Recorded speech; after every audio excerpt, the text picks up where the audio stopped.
You're going to now have multiple banks access your credit, and I'm going to show you how to do it, tell you how to do it right now without having it hurt your credit through multiple hard inquiries, which normally will reduce your score. The credit bureaus allow you up to 45 days. The Experian article says between 14 and 45 days to let people access your credit with hard pulls, and it will only weigh on your score as one hard pull. So we can let them compete, which is what we do here. We let banks compete for our business. We let dealerships compete for our business. We let buyers, cash buyers compete for our trades. And so what you're going to do first is find your vehicle. That's the first thing. You do not, I know you may have heard, Deshone, I should get a pre-approval. When banks start giving pre-approvals without hard credit pulls, these three things need to go away for us to start getting pre-approvals, because they're now onto us. They're onto the fact that savvy buyers are getting pre-approvals, and it's a buzzword, and they've now found a way to market to us and limit us through three things. Expiration dates, which means this pre-approval is only good for 30 days. Well, unless you're in an emergency shopping position, we don't like to rush our shopping.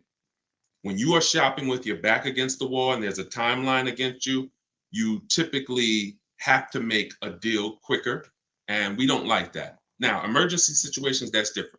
Second thing is, people will say, well, in order to give you a pre-approval, we need a hard credit pull. We absolutely don't want to do that, because that's going to open up the window and start that clock ticking to where the credit bureaus only say you only have a couple more days to let a lot of people access your credit before, when that window closes, now a hard credit pull, if it dropped your credit 9 points, for example, another hard credit pull is going to continue to drop it.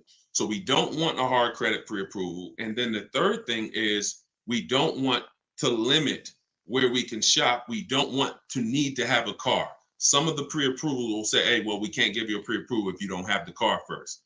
Well, I'm only coming for the pre-approval so I can go find the car. So because those three things are set up, we don't get pre-approvals. Here's what we do. We are going to use the average interest rate. Average interest rate, you can Google it, MarketWatch says it. You're going to put that into a budgeting tool. I'm going to release soon my perfect budget calculator, which is in my book. Some of you who have my book, you know this. What it is, we plug in our interest rate, we plug in our ideal monthly payment, and it's going to tell us exactly how much we can spend on a car based on our state, taxes, fees, everything. That's coming soon. So just make sure you're tuned in, make sure you're on my email list, or if you want to use it today, it's in my book. It's in step 3 of our process. We only need a pre-approval to budget. No different than if we were shopping for a house. We're getting a pre-approval so we can go budget. So how do we do this? We don't let anyone access our credit until after we find our car.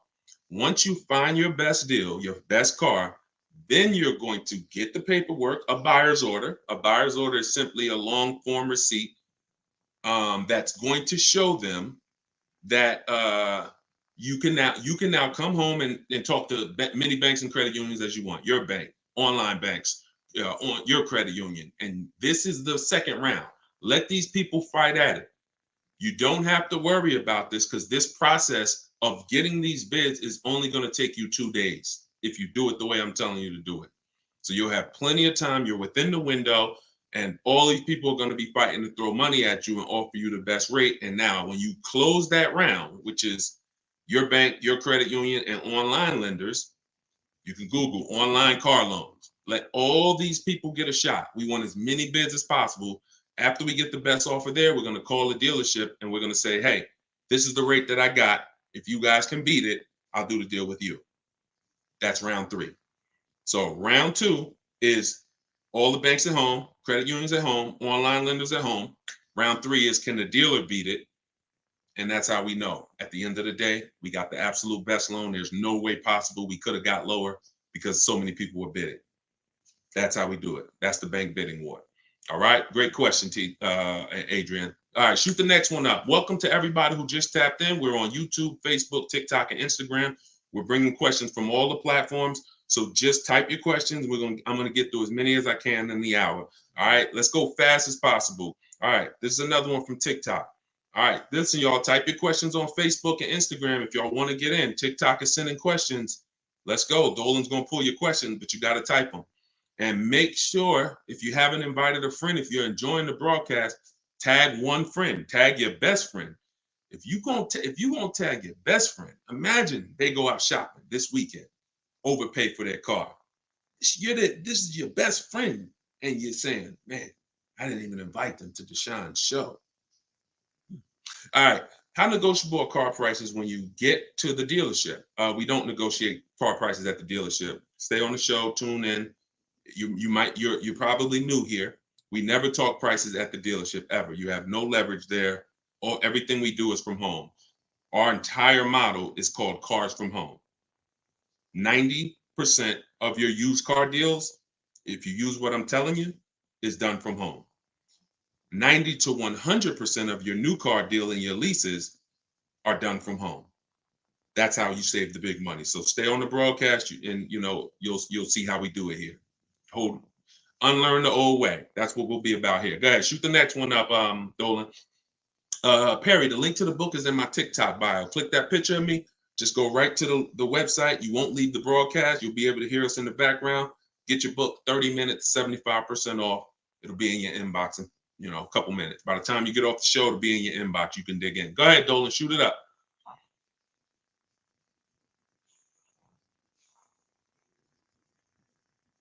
Okay, this one's from Instagram. Just got your ebook. Excited to read it and learn. Awesome. Appreciate it. Use it. Use it. Go ahead. Shoot the next one up, Dolan. Let's get through as many questions as we can. TikTok is asking all the questions I see. All right. So how do you start from home? How do you start from at home? Well, it depends on where you're buying from. What you're buying. If you're buying from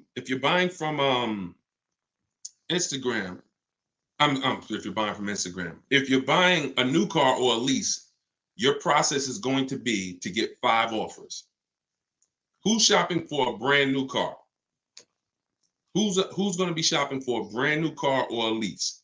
Type in for new, because a lease is 99% of the time a new car. You're shopping for a new car, then type in. Okay. Here's your process, your goal, 5 offers.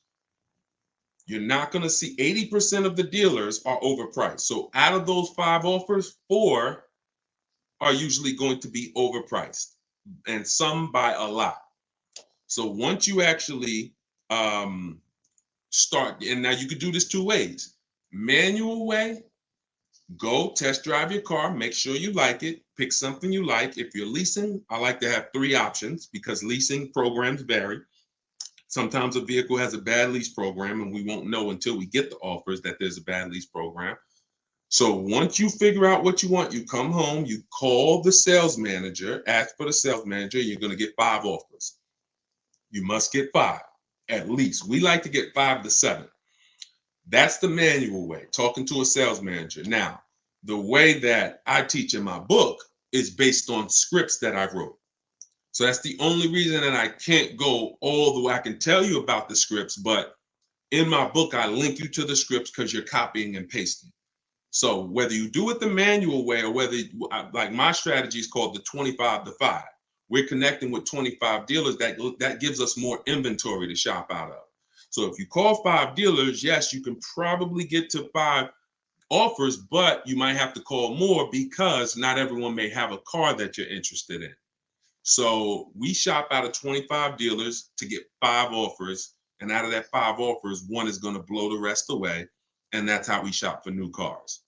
So that's how you would, if you just grasp that, that's how you want to go into your transaction with that mindset, which means when you're in the dealership, you're not interested in talking numbers. Do not. I had a woman come up to me a little while ago. I was having breakfast and it was such a blessing. She came up to me. She said, I just want you to know you've helped me so much. I've used the last 2 cars. I walked in, I test drove. I said, I'm here to test drive. After I test drove, I was out of there. I said, now you're doing it. I said, God bless you, because that's where you want to be. You don't talk numbers in the dealership at all. All right, go ahead. Shoot the next one up, Dolan. This one's from Instagram. What would you suggest when the dealer tries to run your credit for a test drive? Some places do that. Well, first of all, it's a tactic. It's like walking into the mall and you're like, okay, yeah, I know I want to get me some new clothes, and they say, all right, can we have your credit card? You're like, wait, I haven't even looked at the clothes yet. Yeah, but can we just keep the credit card at the, I need the credit card. That's how I want you to look at this. It's ridiculous.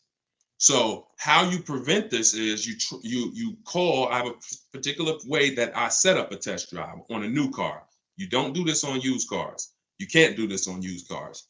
You're gonna call, ask for the salesperson that's been there the longest. I like to ask, who's the person everybody loves? Who's the person been there the longest? Everybody loves them. Oh, that's Joe. Yeah, that's Joe. He's been here for 15 years. Hey Joe, how you doing? You know what? I'm interested in coming in, looking at this car. I just want to test drive. You got to be clear, y'all. I'm only going to be there 20 minutes. When you tell them I'm here to test drive, you're letting them know I'm just shopping. I'm deciding what I want. See, shopping is different from buying. Shopping and buying are very different. And from now on, we're not going to mix the two.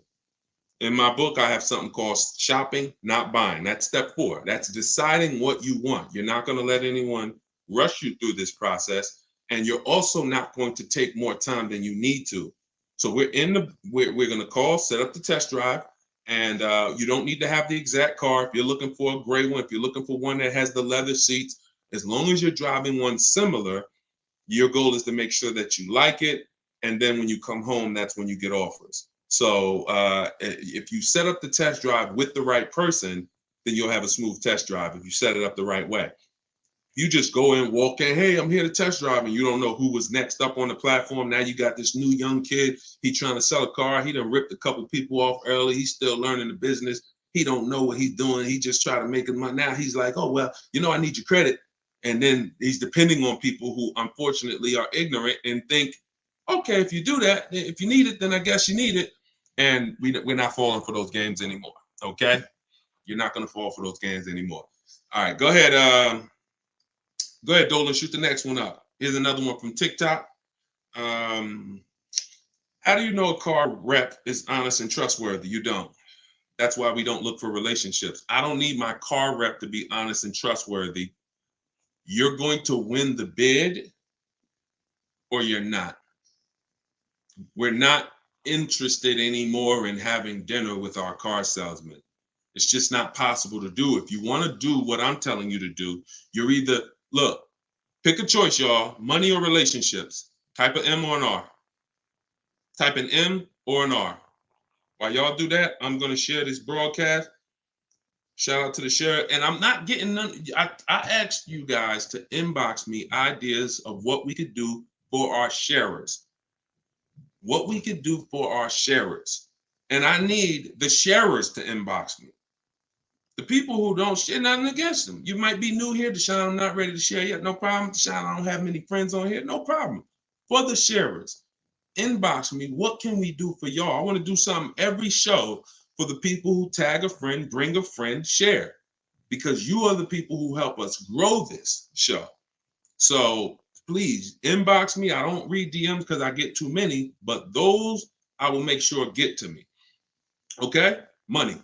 So we see here, money is the key. Relationships, I don't need with a car salesman. So you're not looking for someone when people are bidding for your business, you're not looking for a relationship because there's no loyalty anymore. The loyalty was taken for granted. The loyalty was misused. You have tons of people who have bought 3, 4, 5 cars from a person, and when they truly find out that it's time to bid and I have to compete now, you're gonna see. So we're not interested in relationships with our car salespeople, banks. No, it's business. If you win the bid, we do business. If not, you get another shot at our next car. We're not hanging out at barbecues anymore. All right, go ahead, shoot the next one up. A lot of you gonna see. Some people said, Deshone, I've been buying from a broker for years, and I started using this, and I gave my broker a chance to bid, and he said, he kind of got offended. He doesn't want to compete. Doesn't want to compete. Deacon, the link to the book is in my TikTok bio. So he said, where's the link to the book? In my TikTok bio, 75% off. You get your copy for 30 minutes. So, all right, this one's from YouTube. My credit's excellent. Do you think the rates will go down for used cars this year? I keep seeing 8.49 without getting pre-qualified. Jay, it's a great question. I wish I had a crystal ball. We don't know what rates are going to be. Now, here's if you miss the bank bidding war, that's the only way to compete. See, we average rates we don't want to look at. We only want to get bids. And so if you see the average rate 8.49, that doesn't mean that's what you're going to pay. And we also want to make sure that round one of the bidding war, we're always checking to see if there's any special interest rates on the car we're looking for. From shopping for a Honda Pilot, from shopping for a used one, new, it doesn't matter. Round one of the bidding war, always got to check, is there any special interest rates? If there's 0%, if there's 1.99, 2.99, the need to shop rates is done. Okay? So you must check out that first. And then if those things aren't there, that's when you're going to initiate the bank bidding war to make sure that whatever the lowest rate is in the market, you get it. That's all we can do. All right, go ahead, shoot the next one up. All right, there's another one from YouTube. Is it best to fix up a car before trading it? Oh, you just said a curse word. What's the curse word in this, y'all? Actually, we got, who's a first-time viewer? Your first time on here, type of 1. I'm gonna just say this is a curse word that she just used. It's the T word. We don't use the word trade. We don't use the word trade. Yep, you got it, Adrian. We do not trade.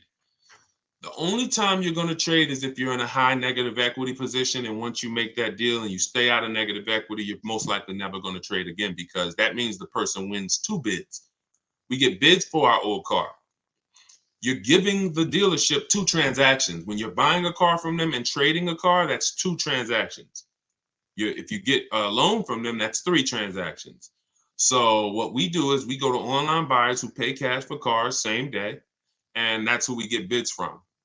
And then second, we're going to get bids for our new car we're buying. So you're not usually going to have a dealer who wins the bid for the car you want to buy, and then also wins the bid to pay you the most for your old car against everyone else.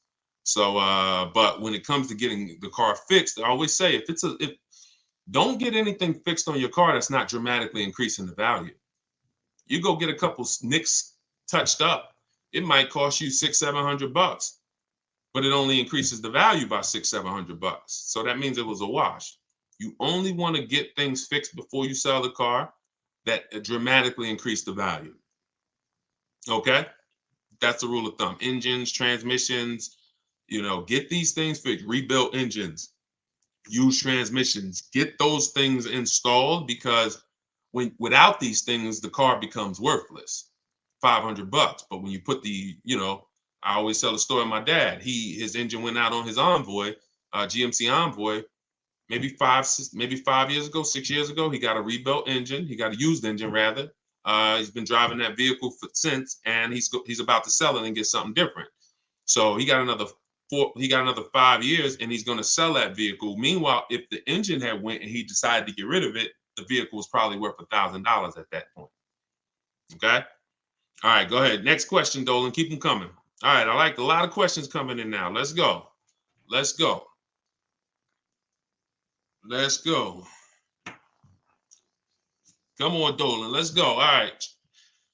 This one's from Instagram. Tried to run my credit when I was buying out my lease, but was able to not let them do it. Okay. Yeah, that's fine. If you got your own financing, I always like to give the dealer a chance to beat the financing. See, that's a defense strategy that they taught you. Never let the dealer run your credit. No, we don't want the dealer to be our first offer, because when the dealer is your first offer, here's how it looks. Hey, how much? What's the highest rate you think they'll take?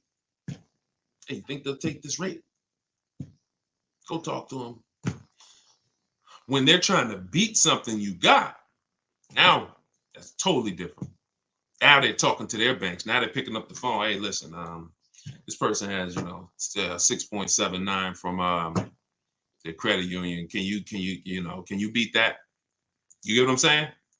You'll see the difference. Type D if you see the difference in those conversations and the way you're positioned if you're out there on the other side. One, the leverage is against you. The second one, you have all the leverage. So that's how you do it. We always want to give the dealers a chance to beat the rate until we get to a point where we're letting lots of banks, where it's set up where lots of banks and credit unions can compete.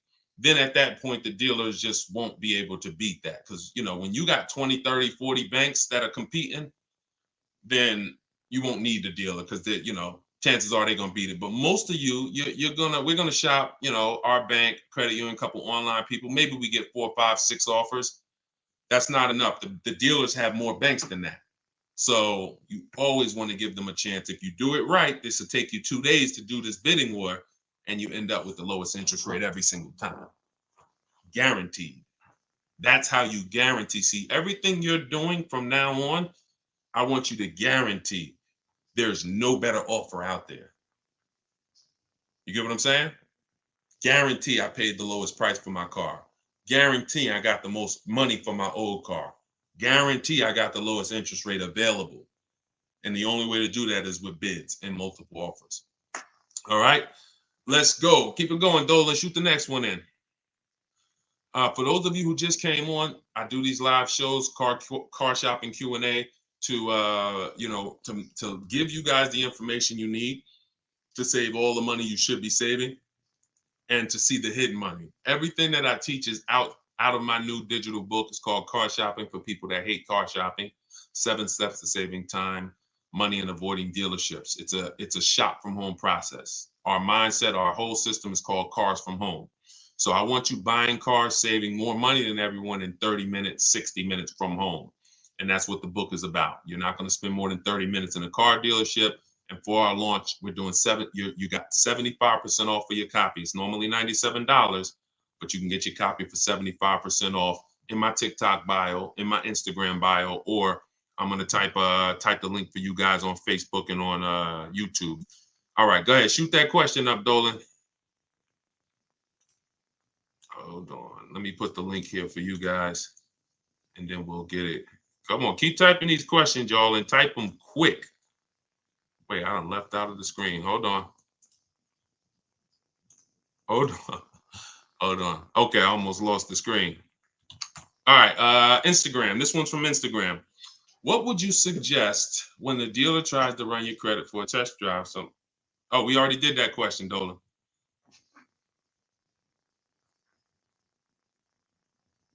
Let's go. Shoot the next one in. All right, this one's from TikTok. How much to negotiate my new lease? How much to negotiate my new lease? What do you mean by that? We talked about this. We get bids for leases. So everyone who's planning to shop, and if you are not keeping your car 8 years, you should be shopping for leases. Whatever you heard, the more it's been wrong. I hate to tell you the bad news, but somebody has to tell you the bad news. Whatever you heard about it, who heard, never lease a car. Type the raise your hand emoji or type me if you've heard, never lease a car. If you've heard things like, horrible advice like leasing is the most expensive way to own a car. If you've heard this, type me or okay. I see you, just Elena. A lot of you. Okay. Lewis. That advice has cost anyone who's not keeping their car 8 years thousands of dollars. Thousands. Because it's no comparison when you get great lease deals, which means you're not looking at what's advertised. You're not looking like look at Danielle. So Danielle, Audi lease, $44,000 vehicle. Some of you know every $5,000 that you borrow is about how much per month. Every $5,000 that you borrow, that's a $44,000 car. We could just estimate, let's say 45. Okay, Coconut Fred, you got it. $100. So every time you look at a car, if you just divide it by 5,000, you'll get an idea of how much it should cost per month on a 5-year loan. Forget the money down. That comes later if you're going to do it. You got to be able to look at a car without putting money into the deal and say, how much would this cost? So 44,000, that's normally about a $900 payment on that Audi. Danielle's paying $550. Now, if you saw the commercial, are they advertising that deal? $550, come give us $550, drive off in this Audi A3. Absolutely not. Remember what I'm about to say. Great deals that you're going to make will never be advertised. Danielle will look at the Audi A3 commercial and says, wow, it says to get this payment, they needed $4,000 plus tax. All I did was give them $550. So leasing is the way to beat depreciation for people who are not keeping their cars 8 years, but you have to get great lease deals. Now, the only way you're going to get great lease deals is you need to get multiple offers because 80% of dealers are overpriced. In the beginning of the show, I talked to y'all about the manual way to do it. You can call, you can ask for sales managers. Check out the replay on YouTube because I don't want to go over and repeat that for those people who have been here. I don't want to go over the same thing, but at the beginning of the show, maybe the first 10 minutes, that was one of the questions of how we're going to get multiple offers. But that's the only way you're going to see how much money is in these overpriced dealers.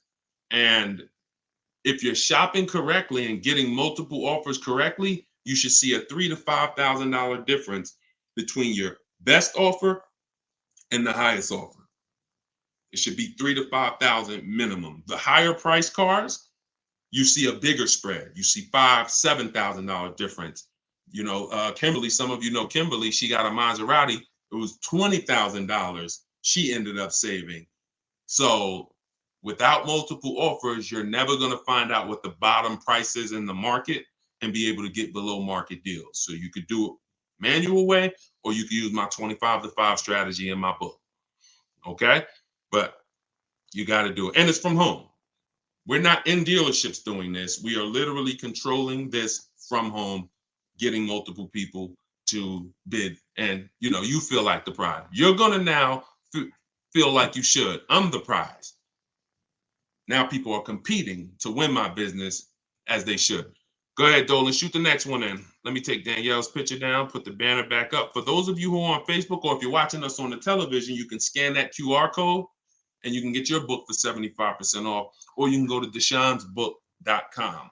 Okay, this one's from YouTube. If we sell the SUV 1 year lease old to CarMax, how long should we wait to buy for system to show it's paid off? You could get a paid off letter.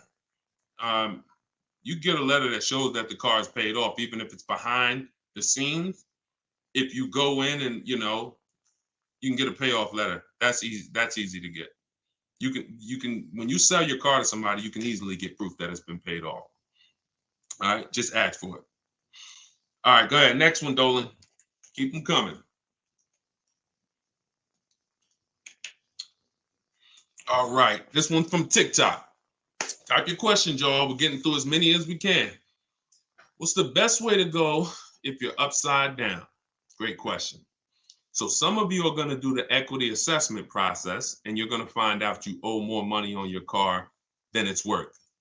In fact, there's a big epidemic that they say is already here, that if some of you have been following me on TikTok since I came to 2021, I was literally shouting from the hills to not buy these overpriced cars because the market was going to drop in 2 years. And I said 2024, people are going to look up and they're going to have cars that are 15,000 in negative equity. And some of you said, yo, I'm gonna hold off. You heeded the warnings, or you used the strategies we were teaching back then, because I I knew some people needed cars, so we were teaching strategies on how to get multiple offers from back then. So now there's two solutions for those of you who find yourself in a negative equity position if you want a car. Two solutions. One of them, there's actually three solutions that I talk about, but one of them doesn't lead to a car. That's why I call negative equity the devil to your car deals. It's the bad credit for people with good credit. Because in that third solution, in that third scenario, you cannot get a car at this particular time. But let's talk about the first two. First is you get your offers from the online buyers who pay the most. Get the bids: CarMax, Driveway, Carvana, Kelly's Blue Book, Instant Cash Offer, Car Guru, Sell My Car, AutoNation, Sell My Car. Get those 6 offers. If the negative equity is something you can cover the difference, I owe 20. My highest offer is 18. That means in that situation, you have 2,000 of negative equity. You're much better off paying the 2,000 all day long and pay the difference, because those bids are going to be your highest bids. So that's going to lead to the least amount of negative equity. Depending on where you do your transaction, your negative equity amount will change. So if you're going this route and you can pay the difference, that's your best route because they pay the most, meaning you'll have the least amount of negative equity working that scenario. Now, some of you are going to see you can't pay the difference. That means you must trade. This is the only instance where we trade, because you must trade, because you need the dealer who wins the bid for your car to actually roll your negative equity into that deal. So whatever the vehicle is worth to them, after you make your offer, after you get your bids, after you identify them, you must identify the winning dealer first. If you try to do this with an 80%, you're going to get killed, and just you're leaving thousands and thousands of dollars on the table and just being lazy, unfortunately. But if you now say, all right, I'm getting the bids now because I can't pay the difference, whoever wins the bid of your multiple offers, you're now going to go to them and say, or, we do this from home. Hey, I have a car. Could you tell me what it's worth to you? I was getting offers online, but if I could do it all in one transaction, then I'd do it with you. You don't need to tell them what you owe. The only thing that's important is what they can pay. Now, when they come back, they might say, listen, I could max give you about $16,500 for it. Now, you might have known CarMax was going to pay you $18,000.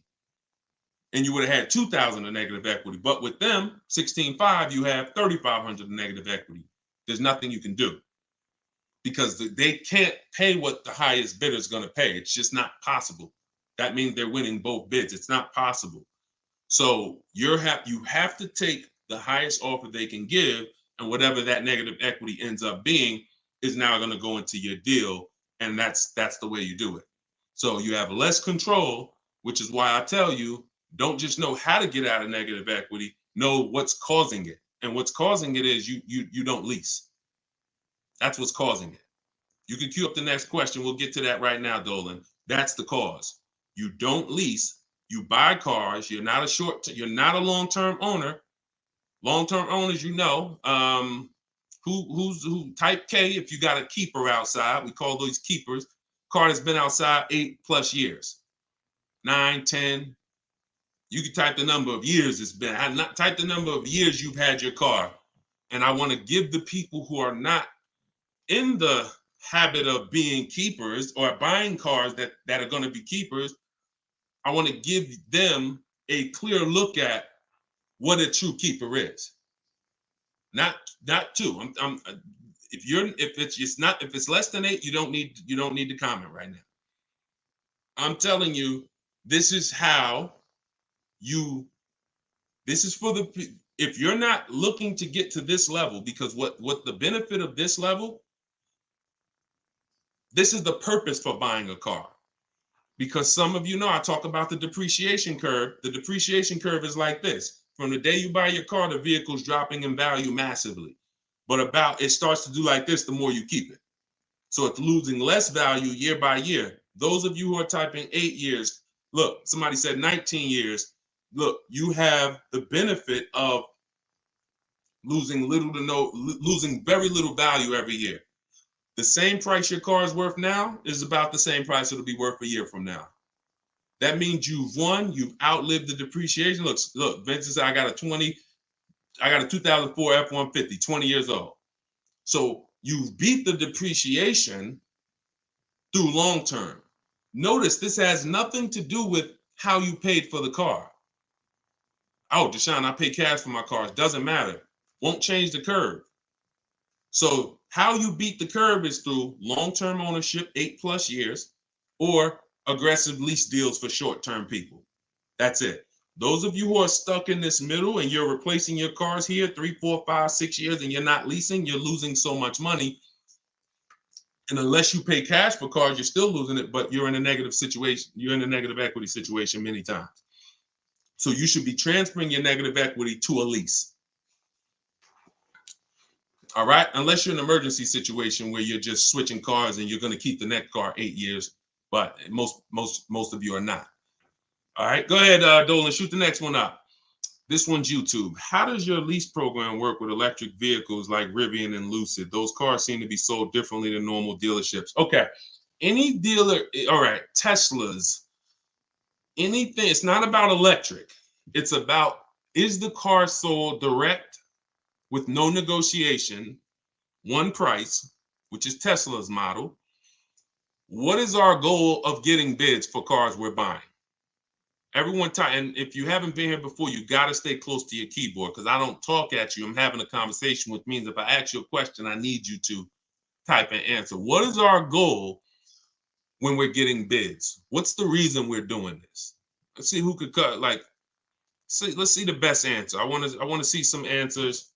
Let me go on my phone so I can see Instagram. I know we got Dolan bringing in questions, but let me go on my phone. What is our goal? No, don't shoot the next question up yet, Dolan. I'm asking. Comparison, yep. To get the best deal, yep. Okay, show me the money, best offer, comparison, best offer, lowest deal. Lowest deal, price assurance, yes, James, I love that. That's the goal, price assurance.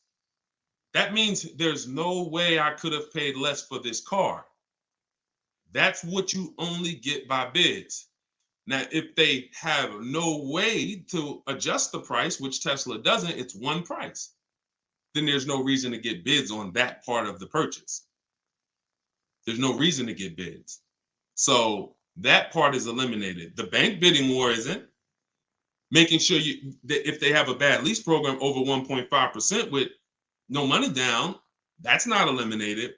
But when it comes to shopping prices, that's eliminated. So depending on the electric vehicle, if it's a one price model, everywhere in the country sells it for one price, then you don't get bids for that. But if it's an electric vehicle like anything else, then absolutely, bids, always bids. And the process doesn't change. You could be getting a Rolls Royce.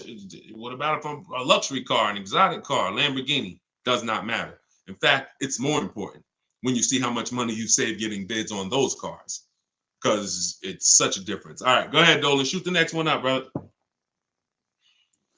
All right. Instagram. This one's from Instagram. What's a good amount to negotiate on a used car? I heard 15 to 20% off the price is max. Nope, not at all. There's no way. All right, give you an example. There's two types of dealers that sell used cars. One dealer marks the price up high and prepares to negotiate with the public. Another dealer maybe leaves themselves $1,500 and they want to sell cars like volume. They want the cars going in 2-3 days, gone. You're not going to negotiate with the one dealer the same way you're going to negotiate with the other dealer, which is why when we shop for used cars, we're looking at the entire market at home, and then we're going to make the best. We're going to find and identify our car from home based on something I call the true value percentage. The true value percentage is not what the dealer is discounting the used car. The true value percentage is how much am I saving from the original new price. I always use my Infinity truck I got, for an example, all the vehicles that I was looking at, they were all between 30 and 32. I had narrowed it down to 4. They're all similar. They're all the same color. Online, they seemingly all look the same. Besides a little difference, I saw one of them had these different rims on it. But if that's all I know, then I'm gonna. It's hard for me to decide, right? But we know more than that, and you're gonna know more than that. When we get the new price, I saw that one of the cars was brand new 46, one was 48, one was 52, and the one I ended up getting was 54.5. Now that's the discount that I'm measuring. That's called the true value percentage. And you don't have to Google that. You won't find it because I made it up. The true value percentage means what is the percentage I'm saving from the new price? The marketplaces can't show you this because the true value percentage, the one I got was 42% off the new price. If they showed you this, then that means the cars that offer the lowest true value percentage wouldn't even appear on their site. They never sell. You never see when a person says 1% true value discount, that means the car was brand new 40 and they're asking 39.5 for it. No one's going to buy that. So what they're going to do is try to show you things like good deal, great deal, based on their algorithms and their market value, because they're not there to make their people compete. They're there to help all those cars sell. So when you do the true value percentage, that's the only thing that matters. And really, when you're looking at a used car, outside of making sure it's a good car, there's a process for making sure it's a good car: title, service records, accident histories. But once we get into the numbers, it's about the true value percentage. That's all it's about. All right, go ahead. Next one, Dolan. Keep them coming, y'all. Type your questions fast. All right, and shout out to everybody that shared. If you just jumped on, these lives are part of, I guess I would say they're sponsored by my new digital book, Car Shopping for People That Hate Car Shopping: 7 Steps to Saving Time, Money, and Avoiding Dealerships. So it's a totally online process. 90 to 100% of our new car purchase is done from home. 90% of our used car purchase is done from home. You can't do 100%. Why can't we do 100% on used cars? 90 to 100% on new cars and leases? Absolutely. Sometimes 100% because they can deliver the car to you. Why can't we do 100% of our transaction on a used car from home? Does anybody know? Let's see. I'm gonna give it 5 seconds and then I'll tell everybody. Got a test drive. Exactly. Great job. Great job, Stephanie. That's the reason. And the test drive is always the last step with a used car, because everything, you should never be going to see a used car, not guaranteeing that it's the lowest price used car in the market. You found that online. You verified there's no bogus fees. We do that before we leave. And the only thing I'm going to do there is test drive and lock the deal up. What I do is I'll ask for, $500 to $1,000 off when I get there, because you have leverage. But you always know, even if I don't get it, because I just told you how the best dealers work. They're not leaving thousands of dollars in room there. It's already the best price in the market, and they know that because there's a tool called B Auto that dealers use. When they price their cars, it shows them where their car ranks among all other cars in the nation, if they want, zip code, city. So they know this car is the best price in the market. So when you get there, yeah, I might ask for $750, $1,000, and he might say, look, I put it all out there. I give you another $200. That's all. Now we know they're telling the truth because we are researched. When you're not researched and they tell you that, man, he just don't want a deal. No, you don't know a deal. And that's a big difference. But that's why we can't do 100% of our used car transactions from home. All right, Dolan, go ahead. Shoot that next one up. Great questions today. Everybody getting value out of the show? If you're getting value, type $signs if you're getting value out of the show. Go ahead. This one's from Instagram. Can you trade in your car? Man, y'all in these curse words. We don't trade. We don't trade. Check out the replay. You might have just jumped on Isaiah. We don't trade. We get bids. And again, I don't want to repeat that for the people who've been on the show for the whole, I think we've been on for about 45 minutes, but we do not trade. And yes, you should be. In fact, a lot of what you're asking, we hit on. So check out Facebook, watch the first 20 minutes. Check out YouTube, the replay's up there, and that question will be answered for you. All right, go ahead. This one from TikTok is 2.9 a good lease deal? Absolutely not. If you're basing it off of my formula, which is based on the 1% rule and 1.5 being the highest offer, that looks more like a great interest rate than that's a horrible lease deal. I don't even know how you're calculating it, but if you're calculating it based on dividing the monthly payment into the MSRP and it's 2.9%, it's probably one of the worst lease deals I've ever seen. All right, this one's from YouTube. How do you find a reliable used car? One of the steps that we take to make sure we're getting a good car is we do a 5-minute process. This is in step 4. My book is based on 7 steps. My system, everything I'm teaching you, is based on 7 steps. So some part of what I'm telling you is based on a step. This comes out of our shopping step, which is deciding what we want. We take 5 minutes, we type in the year, make, model of the vehicle, and there's 2 terms that you need to remember. 3 if you're buying long-term. First is you type in the year, make, and model, initial quality. And that's going to tell you what people are saying about the car the first 90 days. Initial quality is first 90 days. You're going to skim the first page of Google. If you see anything, you're going to see articles. You're going to skim anything that looks like a red flag. Owners report, electric issues or anything. Once you skim that, now you're going to replace initial quality with reliability. Now, reliability is what people are saying the first 3 years. We don't listen to people, their opinion on cars. There's too many cars out here, and people don't have the data on cars. Your neighbor, I always say, your neighbor is not the data. Hey, Jim, man, I see you got the Kia Telluride, man. Hey, how you like it? Is it a good car? Well, there's 10,000 Kia Tellurides that have been sold, and he only knows about his. His might be a good one. 5%, 10% of the owners might be reporting that there's issues. So you want to go where the data is, and this is how you do it.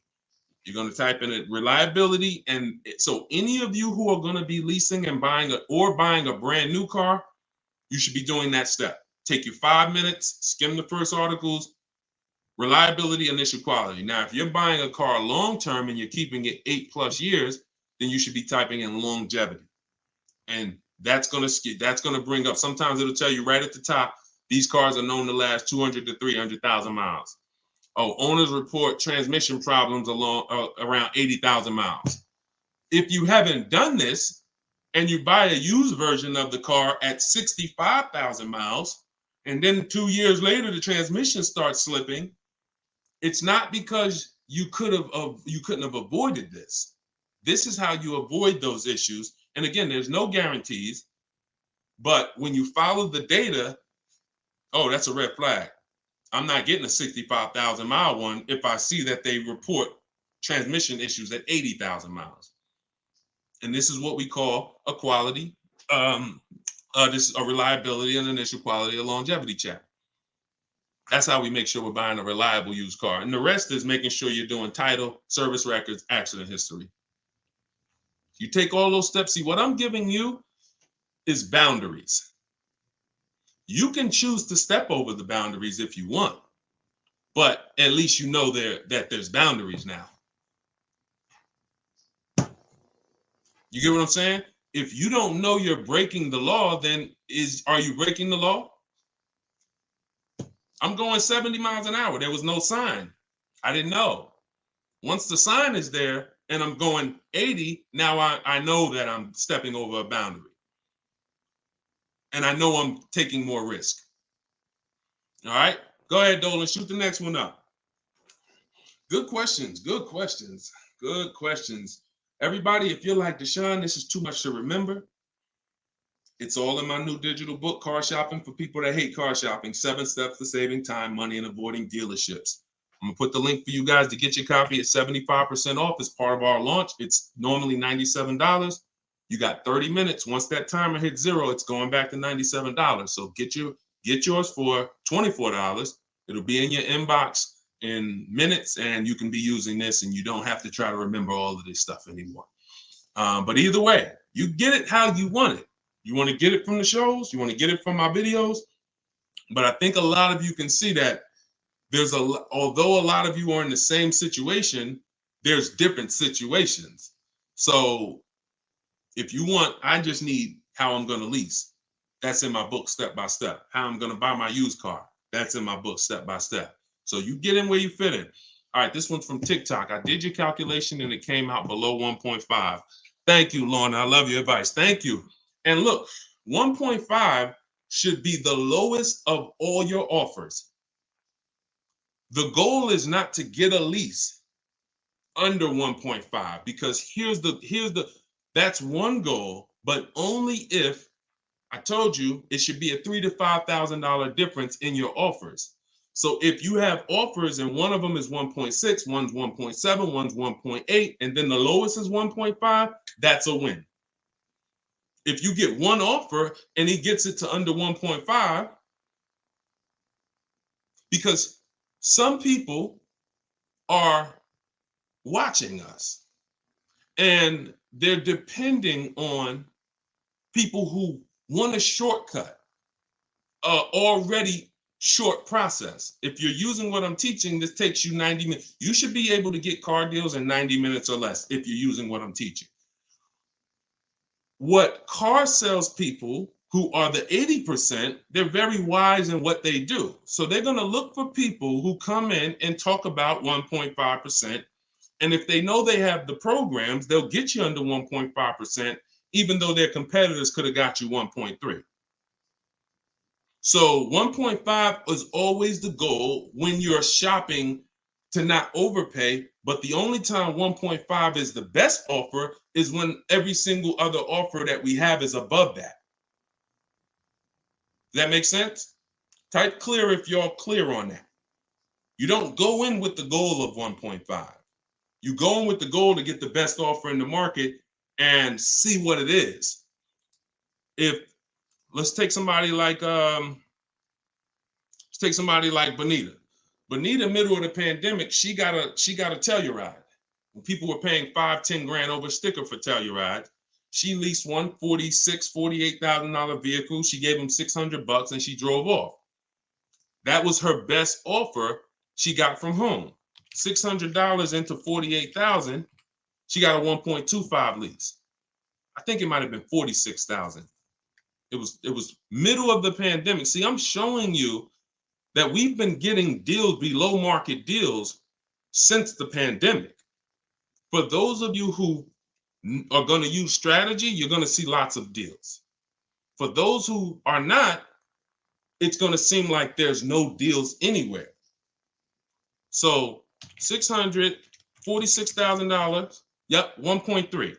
Now, if she had went in with a goal of 1.5, she would have never gotten 1.3. So you don't dictate. We never dictate where we need the bottom to be. We're going to shop offers wherever the bottom is, as long as it's under 1.5 and we have a spread of offers. Now we're winning. All right. Go ahead, Dolan. Shoot the next one up. All right, I'm trying to get through these last couple fast as possible. All right, y'all know we're on a time limit. I would love to do these shows forever, but we keep these going. So even if you don't see, whenever you see one, hop on, because even if someone's usually going to ask a question similar to yours, if not the same question. Go ahead. All right, this one's Instagram. I'm looking to buy a used Toyota 2022 or 2023 Camry XSE, but it seems like it's a low inventory of them. What do I do if there's a low inventory? I'm looking everywhere. First of all, let me explain something. Those of you who are looking for a used 1 or 2 year old car, it's going to be hard because the only two ways dealerships get used cars is they buy them off lease. The average lease is 3 years. So you're not going to usually see a 1 or 2 year old one. Or the second way is if they buy them from someone, which means someone has to be in a Toyota Camry and decide in 1 year, all right, I'm ready to replace this. Or I'm in a Toyota 2 years, I'm ready to replace this. That's not usually going to happen. That's why you're usually not going to see used cars in bulk until the 3rd year when they start to come off lease. Now you start to see more inventory. So I would tell you to, shop wider. But before I buy a 23, you don't have anything to compare it to because there's not enough inventory. I would always shop the market for a new one first. Shop the market for a new one first. See what the best offer is. You might see that you can save $4,000 or $3,000 on a new one. Now, in order for me to buy, now that sets the market for the used ones. If I don't know what the best offer is, like if somebody was buying a 1 year old Jeep Grand Cherokee, well, it's a $45,000 vehicle. They might go and say, well, I'm looking for a 1 year old one for 39 or 38. That's a problem because depending on the new Jeep deals, you might be able to get a brand new one, 45, you might be able to get that for 39. So if you go out and look for a 1 or 2 year old one, but you don't know what the new market is, if the new market's distressed, you end up paying close to what a new one would be for your used one. So if anybody, this is only for those of you who are like, I want to buy a 1 or 2 year old used car, not 3, not 4, not 5, 1 or 2. You should be shopping the new market and then seeing where the market is, and then let that be the gauge on how much you're looking to save on a 1 or 2 year old. All right, makes sense?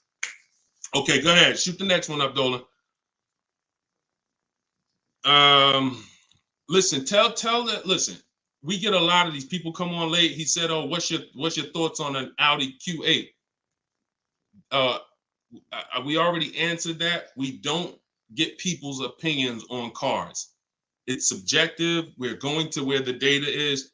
Watch the replay. We went over this about 15 minutes ago because opinions are subjective. I could love the Audi Q8 and then it's a horrible car. The data shows it's not a good car, or that specific year is not a good one. So just check the replay out and check it out. We talked about that about 15 minutes ago. This one's from TikTok. I have a question. Do dealerships pad the interest rate from the bank? Yes. If they can. Yeah. If they're trying to beat your offer, they probably don't have room to pad the interest rate. So you should be looking at the bank bidding war. See, this is what I said. You see, many of you should be watching the replays. If you came on late, somebody's going to ask you a question. So go to YouTube, go to Facebook, watch the replay, because a lot of these questions we went over in the show because many of you are in the same situation as each other. All right, go ahead. Next one, Dolan. My transmission is starting to go out on my paid off vehicle. Should I get the car fixed or a new car? Depends on your values. If your goal is this, about 20 minutes ago, I asked where the keepers were. That means I'm keeping my car as long as possible. I'm outside the depreciation curve. My vehicle is losing little value every year, and I'm keeping it as long as possible. The longer I keep it, the more valuable the vehicle is to me. Then you go get a used transmission.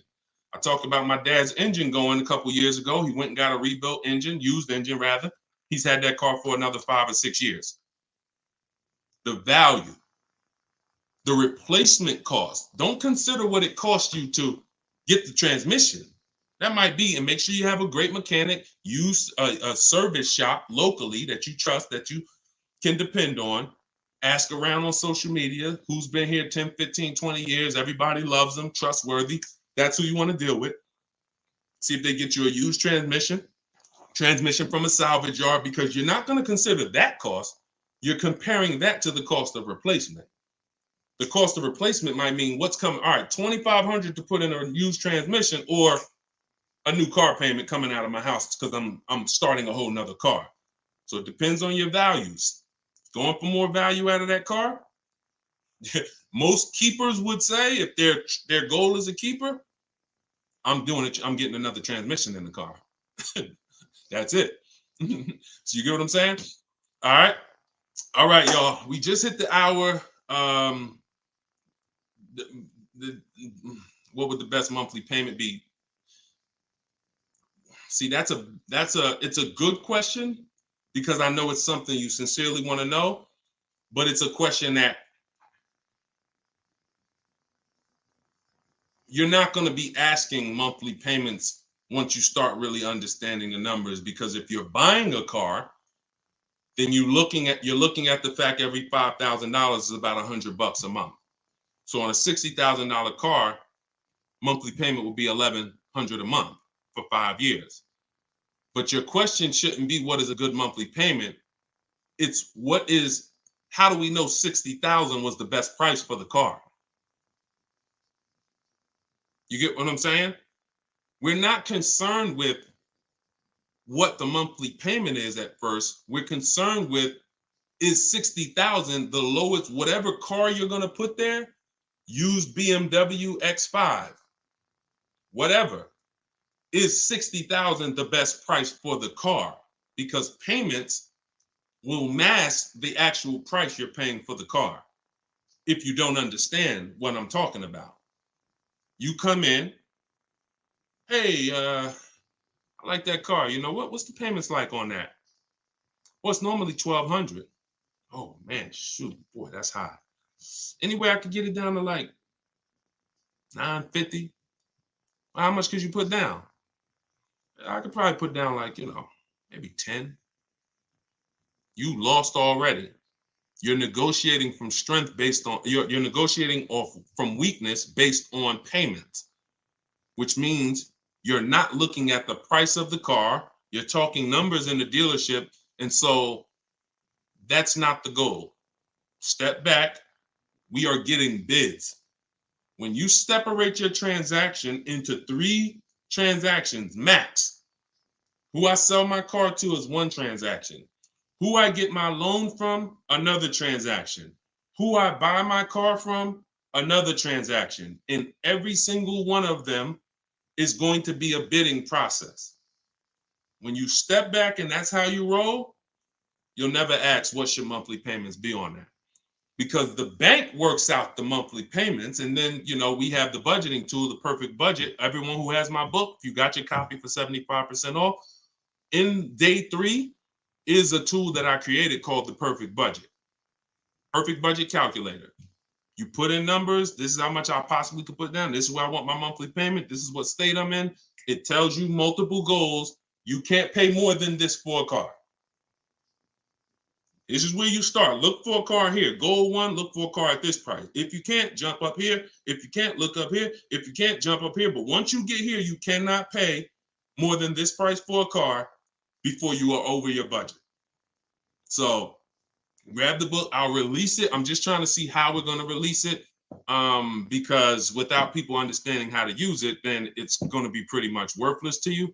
So, but for those of you who have the book and you've had it, if you got into step 3 in the process, you see the perfect budget calculator, and we're not depending on and this is one of the videos that really brought me to the well. I went on TikTok, my first video ever, and I said the worst thing you could say in a car dealership, the worst thing is just get me to this payment and we have a deal. That video resonated with millions of people, thank God, and it's been seen over 26 million times. And since then, it's been about explaining why payments can be manipulated. We do not shop based on payments. We need to understand the numbers. And so I do my best to try to help you guys understand the numbers. But if you're getting bids, you ain't gonna lose. You cannot lose getting bids. The only way you can lose is if you're negotiating 1-to-1. That's when you lose. You can't win. Just like you can't lose getting bids, you can't win 1-on-1 negotiating. All right. So, all right, y'all. We just hit the hour mark. Absolutely great. We will be back. Whenever you see me live, jump on, catch the questions. And if you want everything I teach in one spot, my new digital book, Car Shopping for People That Hate Car Shopping, is officially out. It's a 7-step process. Everything from leasing to buying used cars, new cars, the bank bidding, it's all a 7-step process. So I don't want you having to overthink. I don't want your ideas. I want your goal. You come with the goal, I'll give you the strategy. And so grab your copy for 75% off in my TikTok bio or in my Instagram bio. There's a website in both. And then for you guys here on Facebook and YouTube, I'm going to throw the link up for you guys one more time. You could do deshonesbook.com. Or if you're watching us on TV, just scan the QR code with your mobile phone. Grab your copy for 75% off. It's a digital book. Anything changes in the market, like Room went out of business a couple months ago, I just update the book. That's the beautiful thing about a digital book is when something changes, I update the master file and you open up the book and it's relevant. A year from now, you open it up, whatever changes, the master file will be changed. And so you'll be able to always have a relevant book. And we couldn't do that if we were printing books. So enjoy, guys. It was a great show. Got a lot of great questions, and I will see you on the next one. And DM me about these sharers, y'all. Sharers, DM me. Let me know what we can do to reward the sharers, because I appreciate you all. Inviting people, we can't do it without you. All right, I'll see y'all next time. God bless. In fact, hit that. Yep. Can I sell my lease early? We're live on all 4 platforms, and we're going to start with this question. Great question. Some of you have leases that you're in right now, and you want to know, can I get out of it early? Now, normally the answer is no, you can't get out early because you're breaking a contract. But in the case of selling your lease, you can get out. And if you can sell it and break even, you can get out without penalty. If you can sell it and make a profit, even better, but don't bank on that. So what you want to do is do your equity assessment, because some people, if you didn't know you could sell a lease, type me in the comments. So you might be looking at this question we got on TikTok and say, dang, I didn't even know we could sell a lease. So if you did not know you could sell a lease, type a question mark, because this is new information to some of you. So the way you're selling a lease is, see, you have an option to buy. Good to see you, Marvin. And you also have an option to sell. We very rarely, almost never, exercise our option to buy a lease. Almost never. But we usually always exercise our option to sell. And so the way we're going to do this is we need to see, what is the market value? Now, I never want you to use algorithms to find out the market value of our vehicles. I want you to get bids, because the benefit of cars over houses is you can get cash offers from people who will pay you cash for your car, no obligation to take those offers. So that means you can actually see what people will pay for your car, and the people I'm about to list pay the most money for cars. You're going to get 6 bids, take you about 20 minutes while you sit at home, and that's going to tell you the market value of your car. So the first thing you're going to do is call your bank. You're going to get your payoff. Don't look at your contract. Don't look at the residual value. That's not important.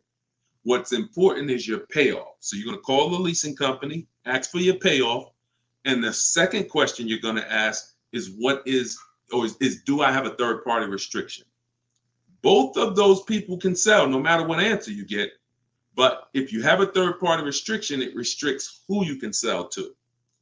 So as soon as you hang up that call, you're now going to go to CarMax.com, Driveway.com, AutoNation, Sell My Car, Carvana,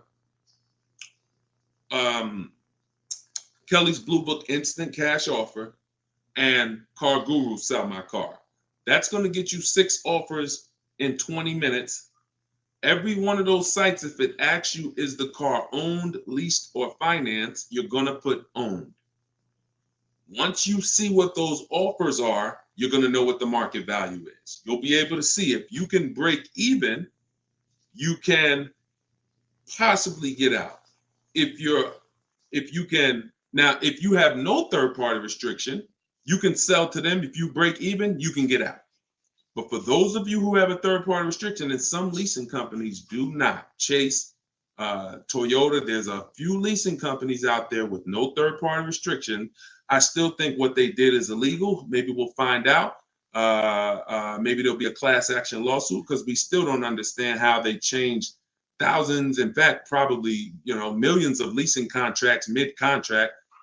We need to know were those third-party restriction clauses in there from the start, or did they somehow get in there when they saw people selling their leases making money? We need to know that. That's another story for another day. But if you don't have a third-party restriction and you can sell to them, break even, you're out of the lease anytime you want. If you have a third-party restriction, you're going to use those offers, and now you're going to say, because of restrictions mean you have to sell to a dealership of the same brand. That's what a third-party restriction is. You must, if you have a Nissan, you must sell to a Nissan dealership. Here's what it doesn't mean. You're going to sell to one dealership. Here's another thing it doesn't mean. All dealerships are going to make you the same offer for that Nissan.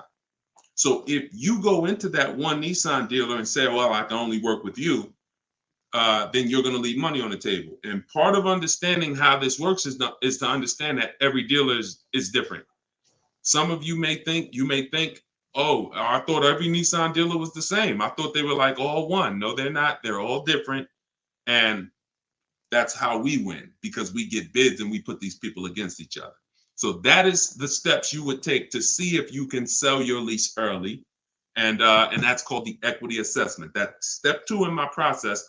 My process for you is 7 steps. So everything I'm going to answer today is going to be based on one of the 7 steps in my process, which is about getting bids and car shopping from home and doing 90 to sometimes 100% of your transaction from home. And so that's all in my new book, digital book, Car Shopping for People Who Hate Car Shopping. You can cue the next question up, Dolan, shoot the next one in. We're bringing questions from everywhere. I'll manually read the questions on Facebook because we were having some trouble going live on Facebook. But you can all get a copy of my new book, Car Shopping for People That Hate Car Shopping. It's a digital book, and it's 75% off while you're on here. It's 30 minutes. You can get it for 75% off. It's normally $97. You can get it for $24 for 30 minutes. All right, go ahead, Dolan, shoot it up. All right, keep the questions coming, y'all. We're going to try to get through as many as we can in an hour. This one's from Instagram. My lease is up, but my credit score went down. How can I get another lease with the same company? All right, great question. Mercedes was big on forgiving people if they made their car payments on time. There was so many times someone would come in and they would say, Deshone, you know what? Credit score went down. I said, well, how'd you pay the Mercedes? Oh, great. Never missed a payment on the car.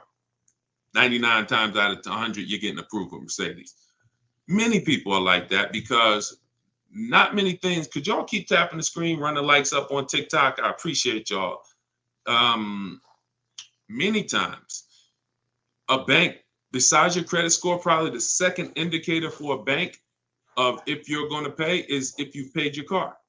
So your credit cards could be behind. It could be kind of, if you got a good history with your car, you got a good history of getting approved. Now, the second thing is if you missed a couple payments on the car, I would still take the shot because in this economy, people realize, over the last couple of months, as long as you're not trying to go up in payment, I take a shot. If you're going from a $500 payment and you're, staying there or going lower, then I take the shot for sure. If you're going from 5 to 7 and you've missed payments, that's going to be tough. So I would try to be out. And if you don't need a car right now, you lease it. Now, here's what you do. First of all of you should be following Shonda Martin. Can somebody type her name? Because I know somebody on here follows her. She's on every platform. Her brand is Road to 750 Plus. So here's what you do. Call and extend your lease.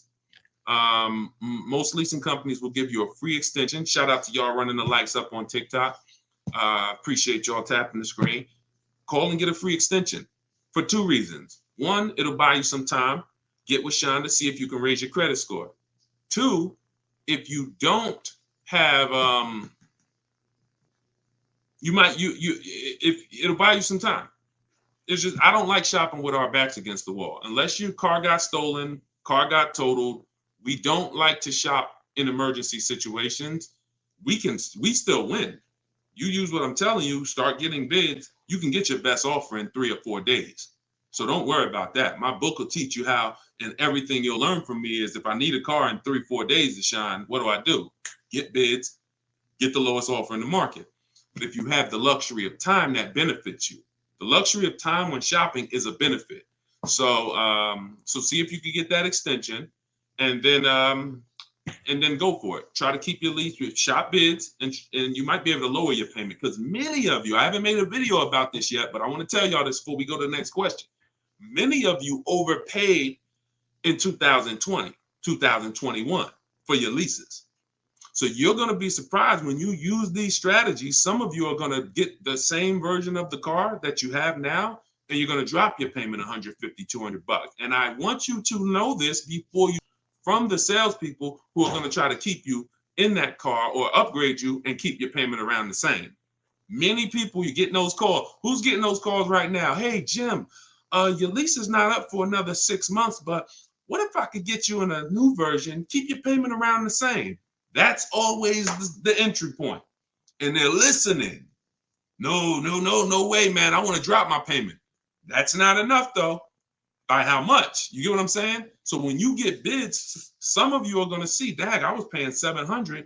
I'm getting bids now, and I'm getting a similar car for $500, $550. All right, shoot the next question up, Dolan. And we'll take one from Facebook because I know we still can't access Facebook. So let's I'll do these questions manually. This one's from TikTok. Need help. My wife just totaled our car, and now I need help on how to properly go about getting a car. That's very broad. First thing you're going to ask yourself, I want everybody to answer this. How many years are you keeping your next car? This is the most important question. You're going to hear me say that when you hear and when you're talking to somebody, once you learn these and once you use these to get deals, your first question is also what I call the most important question, which is how many years are you keeping the car? So let's see some answers. How many years are you keeping in the, and let's be intentional, not vague, not as long as I can until, like, literally how many years, what's the goal? Okay, at least 5. 8, okay. 5, okay.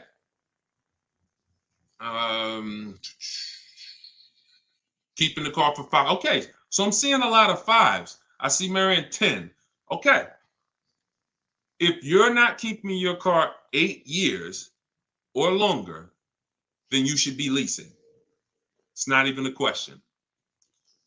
Now, whatever that triggered in you based on your experience, if you're like, Deshone, I heard you should never lease, we're going to explain to you how bad of information that was. Very bad information, and you're overpaying for short-term depreciation. So the first question you're going to ask is, how many years am I keeping my car?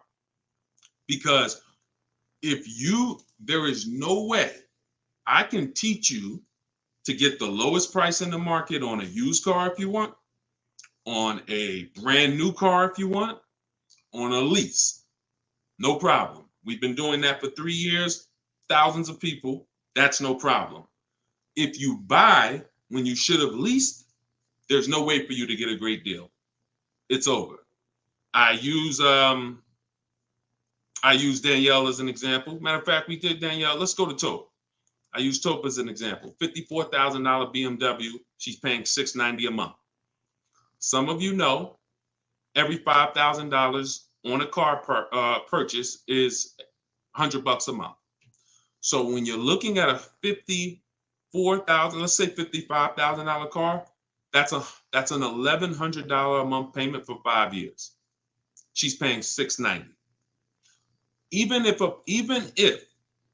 you went in, this is why if you buy when you should have leased, then you lost. Even if a person went in and got them to knock $10,000 off the price of that new BMW, and they got out of there for $45,000, taxes, they're going to be probably 48, almost 50. They're still at $950, $975 a month. She's paying $690. If they bought a used version of this vehicle, instead of 54, maybe they find a nice used one for, let's say, $35,000. $35,000, taxes put you about 38. You're looking at about 690, almost 7. I'm sorry, 35, 38. Every 5,000 is $100. You're looking at about 750. She's paying 690. And a used BMW with almost 1 year left of the warranty, it's no way the quality of what they're driving is the same.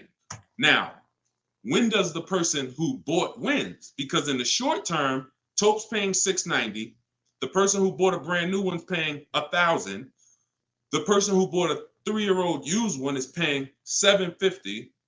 She's killing all of them. She's killing both of them by far, keeping a lot of money in her pocket. She's nothing going wrong with the car. Anything breaks, she comes, drops it to the dealership. She got a brand new car, full warranty.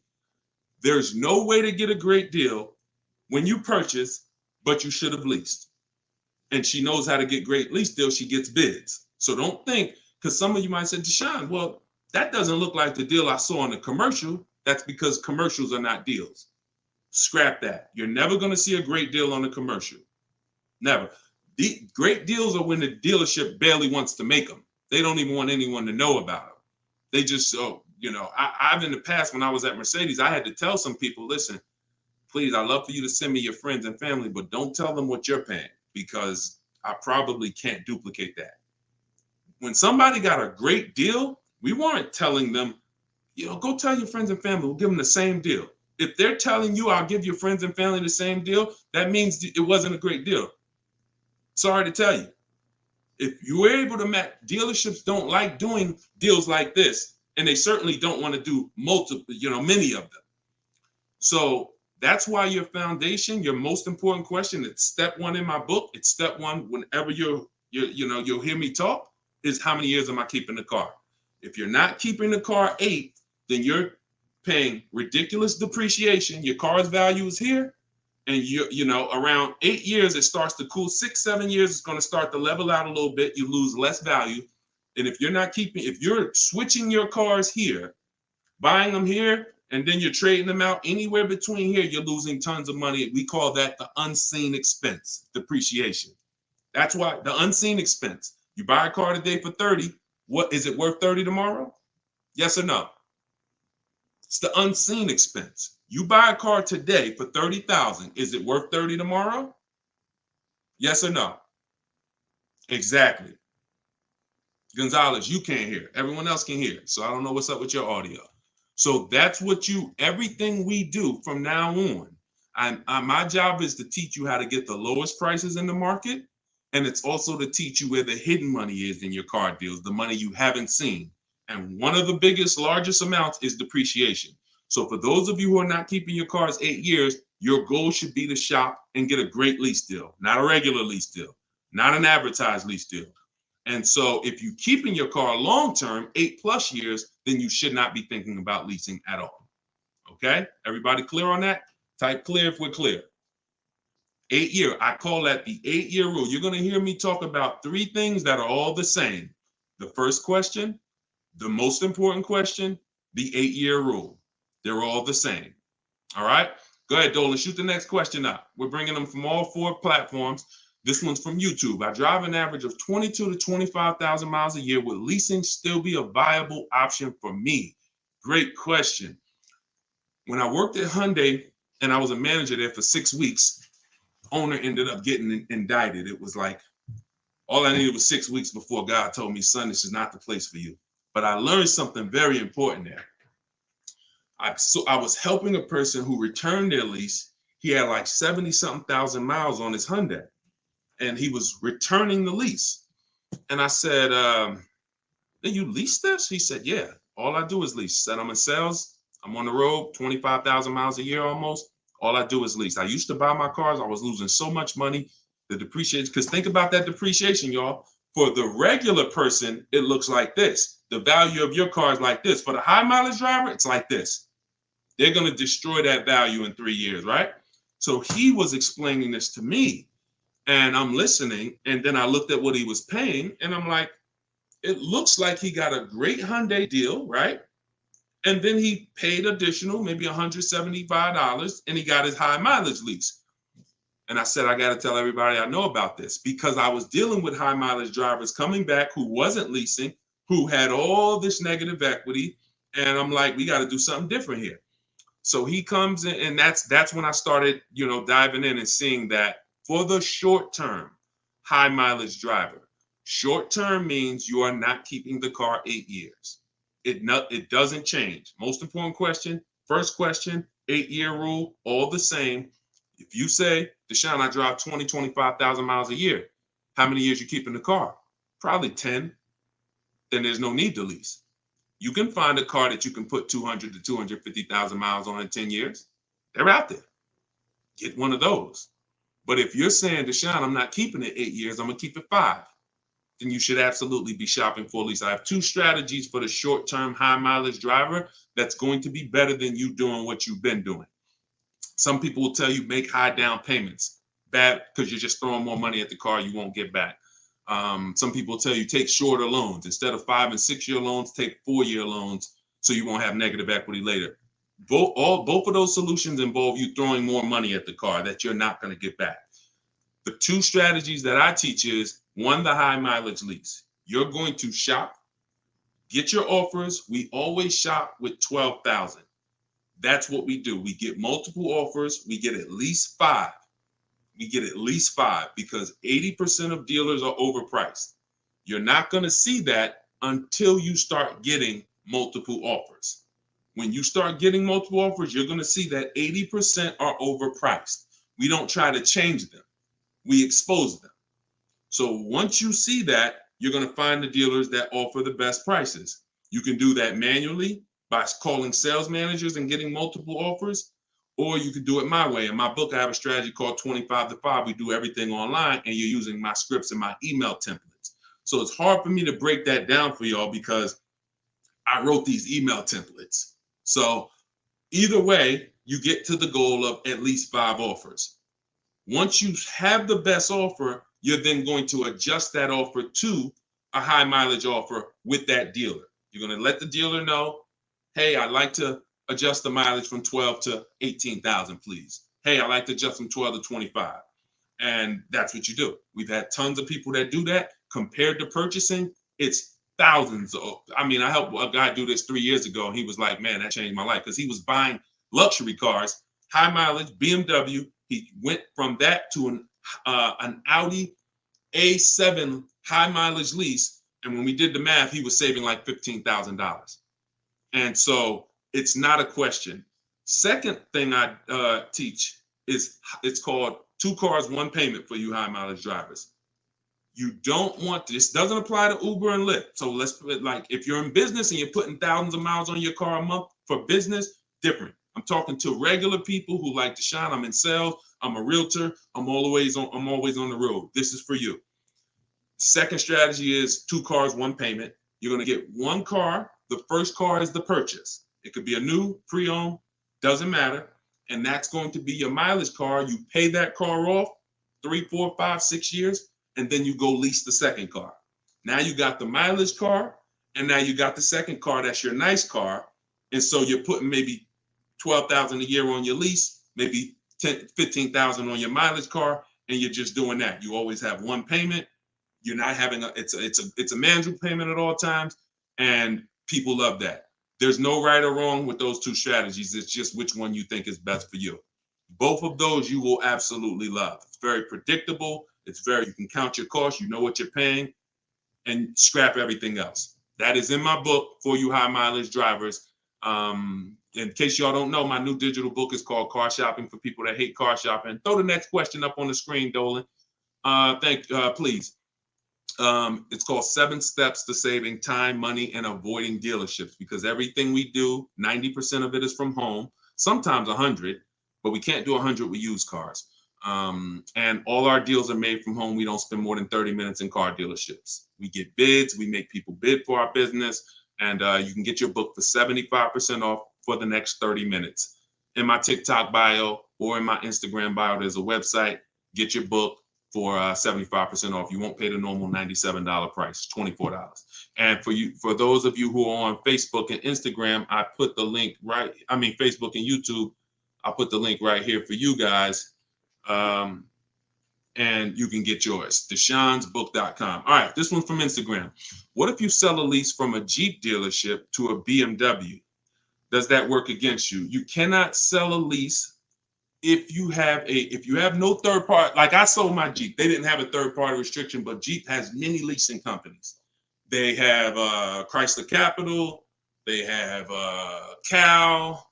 They have credit unions that do leasing for them. So it depends on when you when you do the equity assessment. I think we started with that. That was the first thing we talked about in the show. So watch the broadcast on YouTube or Facebook if you missed that part.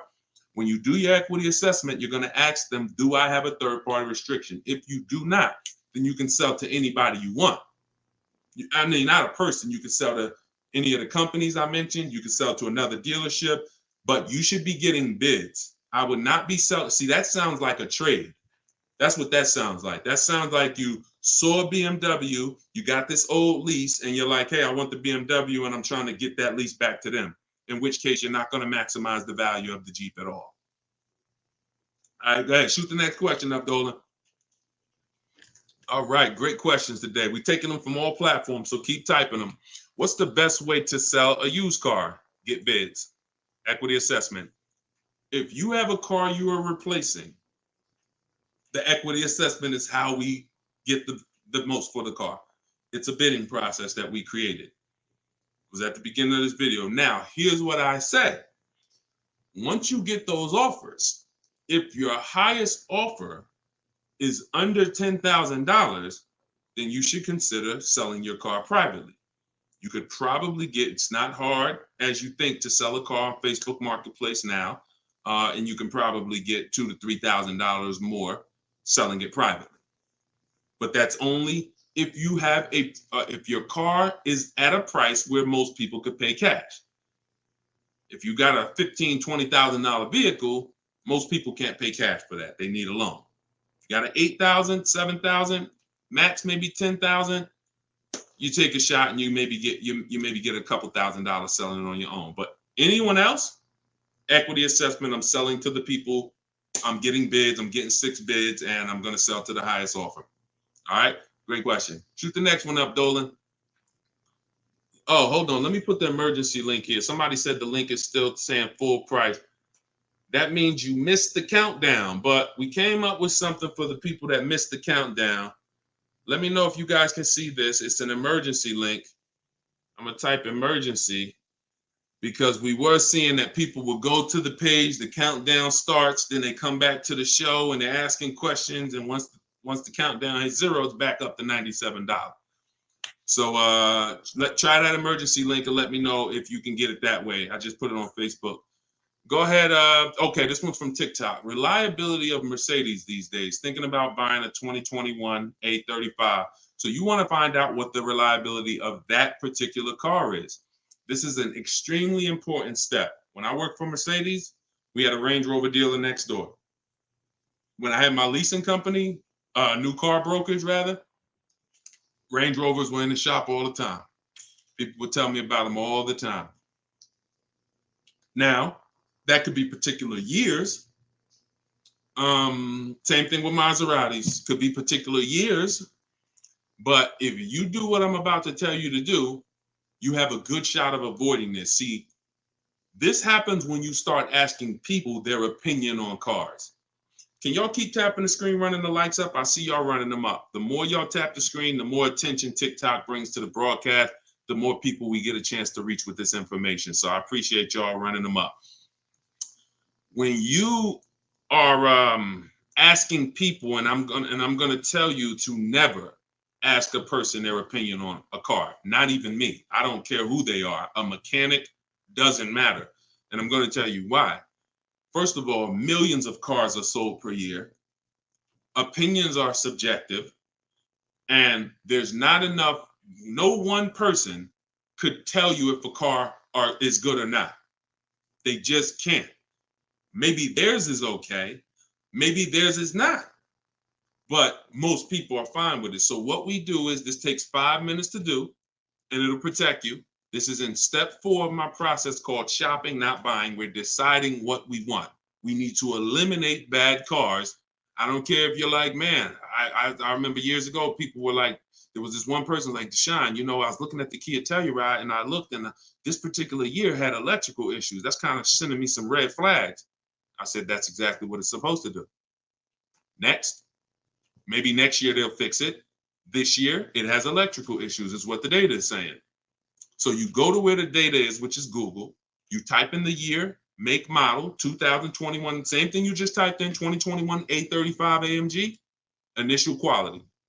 Now, if you're buying a used one, you don't have to type in initial quality because initial quality tells what initial quality is, y'all, is what people are saying, what the data says in the first 90 days the vehicle was in the country.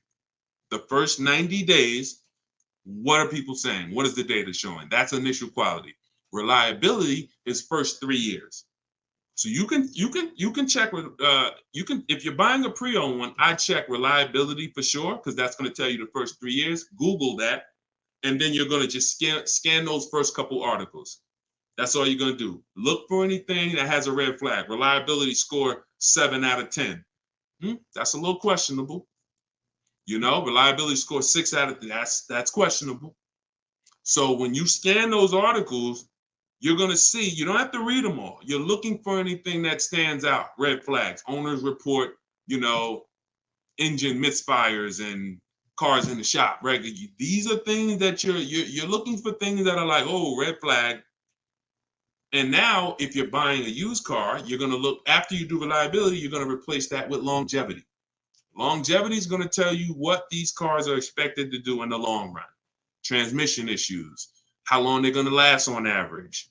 That's how you find out if a car is good or not. Stop asking people. You can do what you want. You're a grown adult. I would recommend you stop asking people their opinion on cars because it does not matter. Their opinion is not going to matter when your car is in the shop and you're like, hey, but you know, don't get it. John told me the car was good. He said he loved his. No one's coming to your defense. Go where the data is. All right, everybody clear? Type clear if you're clear on that. That's a 5-minute process that will save you thousands of dollars in headaches. No daggone reason to go out and save thousands of dollars on a car, get a ridiculous deal, and that car's in the shop 3 times a year. It negates the whole deal, right? All right, perfect. Shoot the next one up. All right, this one's from Instagram. I want to buy my mother's lease because she has good equity in the car. How can I do it before she turns it in? Well, first of all, make her aware. And you have to do the equity assessment process because you have to see if she has a third-party restriction. If she doesn't, and make sure you run the market value. If you did, and you're like, hey, it's a good price, you know, then you can certainly write up, you know, she can call a leasing company and she should be able to sell to you. You just have to find out what that process is going to look like. If they may, I don't know if they're going to require her to sell to a company because essentially they want to prevent, like the customer has a payoff. It's for you. So her payoff is for her. The customer, there's 2 payoffs for a lease, a dealer payoff and a customer payoff. That means the dealer can buy it for this. Any dealer, someone that has a dealer license can buy it for this, or the customer. It's not an individual. So that means she's going to have to buy the car and then sell it to you, which is fine. And, you know, that's the process. That's the only way you're going to get you. But if she has a third-party restriction, then she cannot sell it to you. She's going to need to get bids and, you know, make sure she gets her equity. All right. And now, look, if she has a third-party restriction, she can still buy it herself and sell it to you. That makes sense? So call the bank, get the payoff, find out if she has a third-party restriction. And it sounds like either way, she would have to buy it and sell it to you. And if she's okay with that, then it should be very simple. Go ahead, shoot the next one. Great question. Great question. This is another one from Instagram. I'm getting emails that started at my 3-year lease anniversary on a 4-year lease. Well, first of all, never do a 4-year lease again. You're paying too. Why don't we do 4-year leases? Because leasing is a value play. Leasing, there's two goals. Somebody DM me right before we came on and said, leasing though, leasing is not good because you're not paying into equity. Thanks though. Said it like, confidently ignorant. And when I said to him, the goal of leasing is not to build equity. Equity is a bonus. We don't bank on it, don't count on it. That's not why we lease. We lease to avoid the natural depreciation. Always think of this. Value goes down like this. When you lease, you're going to pay this much. So if I would have bought and lost this much value in depreciation, I get a great lease, I pay this much. I get an incredible lease, a steal. Every now and then we get a steal, less than 1%. I pay this much. So my natural depreciation would have been here. And the beautiful thing about leasing is it's the head. So if the value stays up, I can sell it and I'll make more money at the end. So if I do happen to have a lease that holds its value, which is very rare in cars, not something to bank on, not something to count on. But if it does happen, I'm going to sell the car at the end and make the equity myself. So, and the second goal of a lease is to drive new cars for pennies on the dollar compared to purchasing. The goal is not to build equity. So, wait, what was that question? What was that question, Dolan? Because I know me going into that answer was based on that question. If it's going, then that's fine. Just shoot up the next one. But sometimes, if you've been on the broadcast with me, I go deep with the answers, and then I'll forget the question. All right, this is another one from TikTok. What's a good mileage to buy a used car? Okay, so when we're searching for used cars, it's a great question. What is good mileage to buy on a used car? Okay, so the goal is to get the best car you can get for your budget. So therefore, when I'm searching for my cars, if I know that my initial goal may be 20,000 and then my max goal is 28,000, in a few weeks, I will be releasing something I created called the Perfect Budget Calculator. It's in my book. So it's in step 3 of my book where we're budgeting. I can't release it now because without you knowing how to use it, it's just going to be sloppy. We need to roll that out the right way. But if I know that my initial strike price is 20,000 and then my max budget is 28,300, then what I'm going to do is I'm going to see, can I find a quality vehicle in that initial price? And if I can't, in that initial price, here's what it looks like. Short loan, no down payment, not using any of my equity. That's what it looks like. Next goal might be 6-year loan, but no down payment, no equity, and then we move on. And our max price is always going to be the longest loan we could take with any down payment. So as long as I know where all my goals are, I'm moving up accordingly, and I'm seeing, can I get a nice used car in this budget? And I'm usually starting out to look for about 10 or 12,000 miles per year driven.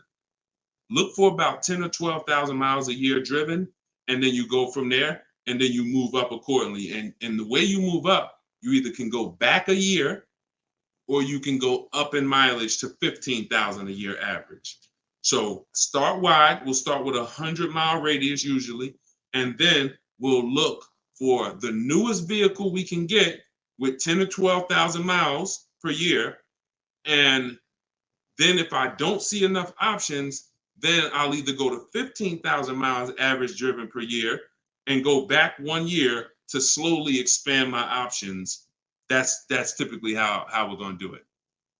That's typically how we're going to do it. Start with the goal to find the best and don't expand. Don't just automatically go with a 4 or 5-year-old car. Expand slowly. Sometimes I'll go to a 200-mile radius if I can't find the color I want, but I see that there's cars out here, but none of them are the color I want.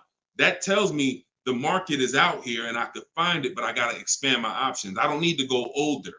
If I see cars in the low range where I want them to be, but I don't see exactly what I want, I'll expand the options. But if I don't see enough choices at all, then I'm going to go back a year and I'm going to go up in mileage a little bit to see if I can expand my options. Okay. All right, go ahead. Shoot the next one. Wait, hold on. Hold that question right there. Don't take it down, Dolan. It's from Instagram. Somebody said going to buy and I gotta make sure I know I'm getting Facebook manually now. I got you next, Ashley. Going to buy a 2014 SRX now, 124,000. I hope you're paying cash, and I hope that you've done, some of the steps to make sure it has a good title, great service records, great accident history. All right, go ahead. All right, so this one's from Instagram. Is it normal for a dealership to want 2,000 down for a 10K car? We don't. What's normal is for dealerships to do deals that are in their best interest and secondary for you. If you're dealing with the 80%, it's normal for them to do weird stuff. It's normal for them to overcharge people. It's normal for them to do this. So you have no shopping process, and you're at the mercy of one dealer. You're tied into one car, and it sounds like you are invested in that car and you have no leverage because you have given them the signs that I want that car, not that, hey, I have multiple options. I'm looking at multiple options. I've seen 7 of that car, and I can, it's just the way you shop is creating that result, and I don't know how to help you out. Listen, I'll give you an example, and then we'll go to Ashley's question. Some people will call back. This is back when I first got out of the business and I started teaching. I had a few people who would call me back then. They know now that I teach. I don't, I don't have time for calls, and I don't do DMs. It's just literally I make the information available. The people who want it are going to get it. But they would call me, Deshone, I'm in this dealership right now. I'm trying to get them down on this price. What should I do? I said, walk out. Yeah, but is there any way I can get them down? Do you want my advice, or you want to do what you want to do?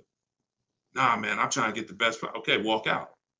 Because you're never going to get the best price in the dealership. And even if you think you did, you're never going to have what do we want? If anybody knows, it begins with a P. It's the most important thing. It's the guaranteeing that I paid less than everyone else. It's called price assurance. You can never have that until you start comparison shopping. You will always have a hint of buyer's remorse. If I ask you, here's the key. Did you think you got a good price on that car? Oh yeah, I think all right. I think I did all right. Are you willing to bet $500 that you couldn't have got that car or a car like it for less money? Nah, man, I don't want to take that bet. Right. So when you look at people like this, when you look at people like,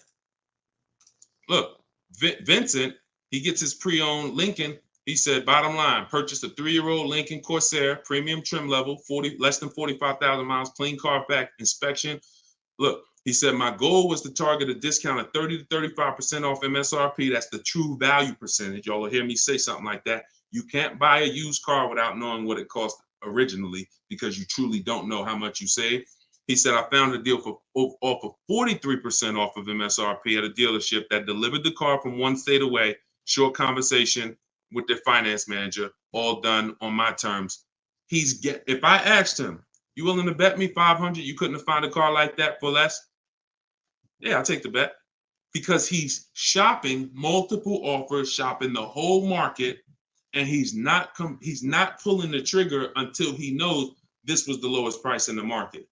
He's not invested. He probably narrowed his search down like I did with my Infiniti truck. I bought a used Infiniti. I narrowed my search down to the top 4, and then I went with the one that had the biggest discount from the brand new price. Brand new price was $54,000. I paid $31,800. I got a 42% discount.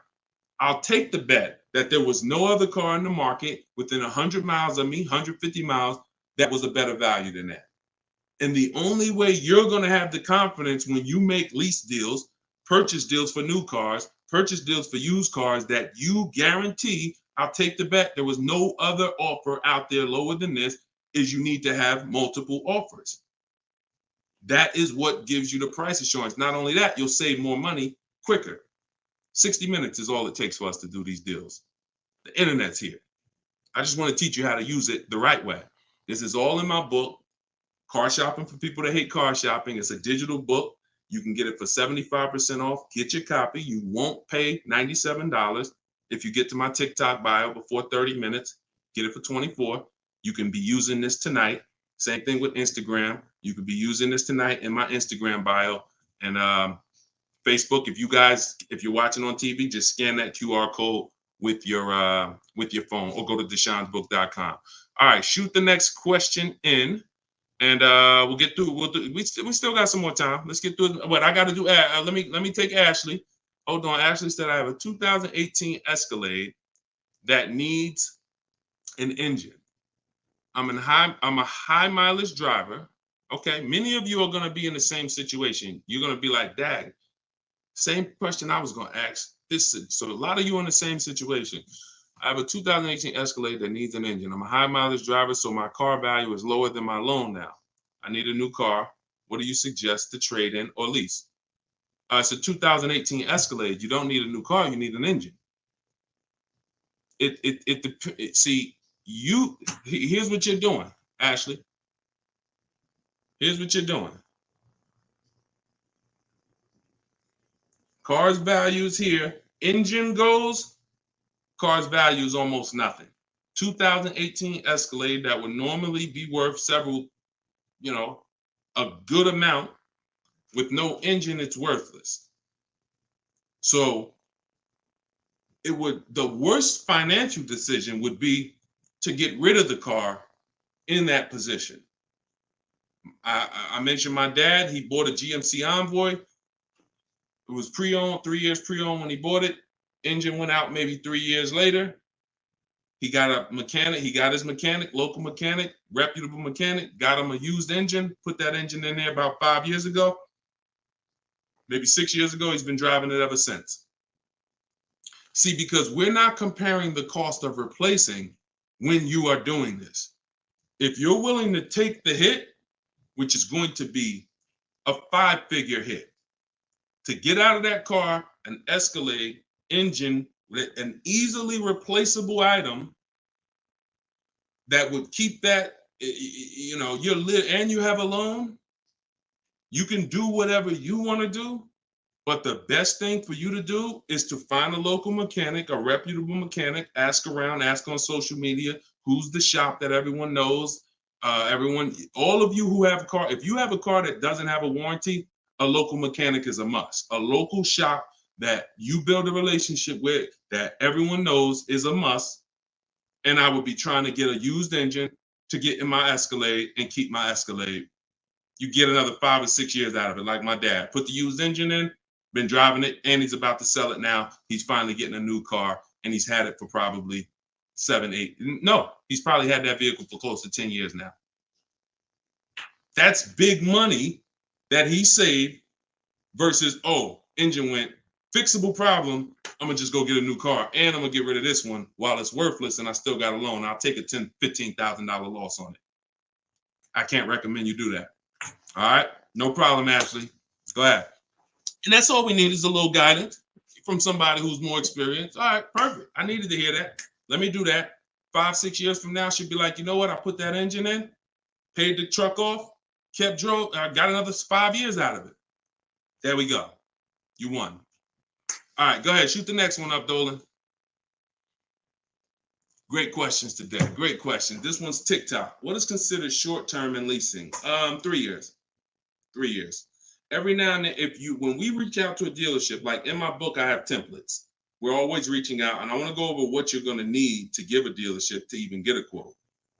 The things that you need is you're not realizing it's hard for you to shop online. One, because there's trained people who are trained to get you in the dealership or make it hard for you to shop online. But two, you're not giving them the information they need to actually compete for your business. So when you reach out, we always reach out for a 3-year lease, 39 months as well. We let them know by email. We're open to 39 months. And we shop our leases with 12,000 miles. First payment due at signing only, taxes and fees in the payment. And if they have a great 2-year program, they'll tell you because they know their program. So if they say, man, you know what? Nissan just put out a great 2-year lease program. They know a great lease program. And they'll say, hey, you open to it?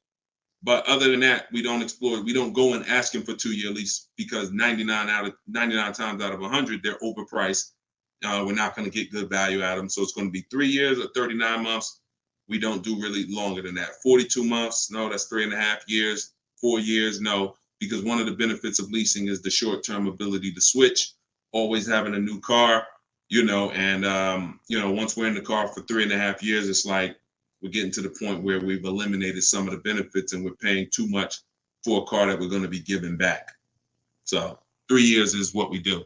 And if you cannot find a car for 3 years, if you tell me, Deshone, I need a car for 1 year, then you should be buying a very inexpensive used car, $5,000, $7,000, $8,000, $10,000 maybe, because any other car that you buy and expect to trade it in 2 years or a year, it's not going to happen.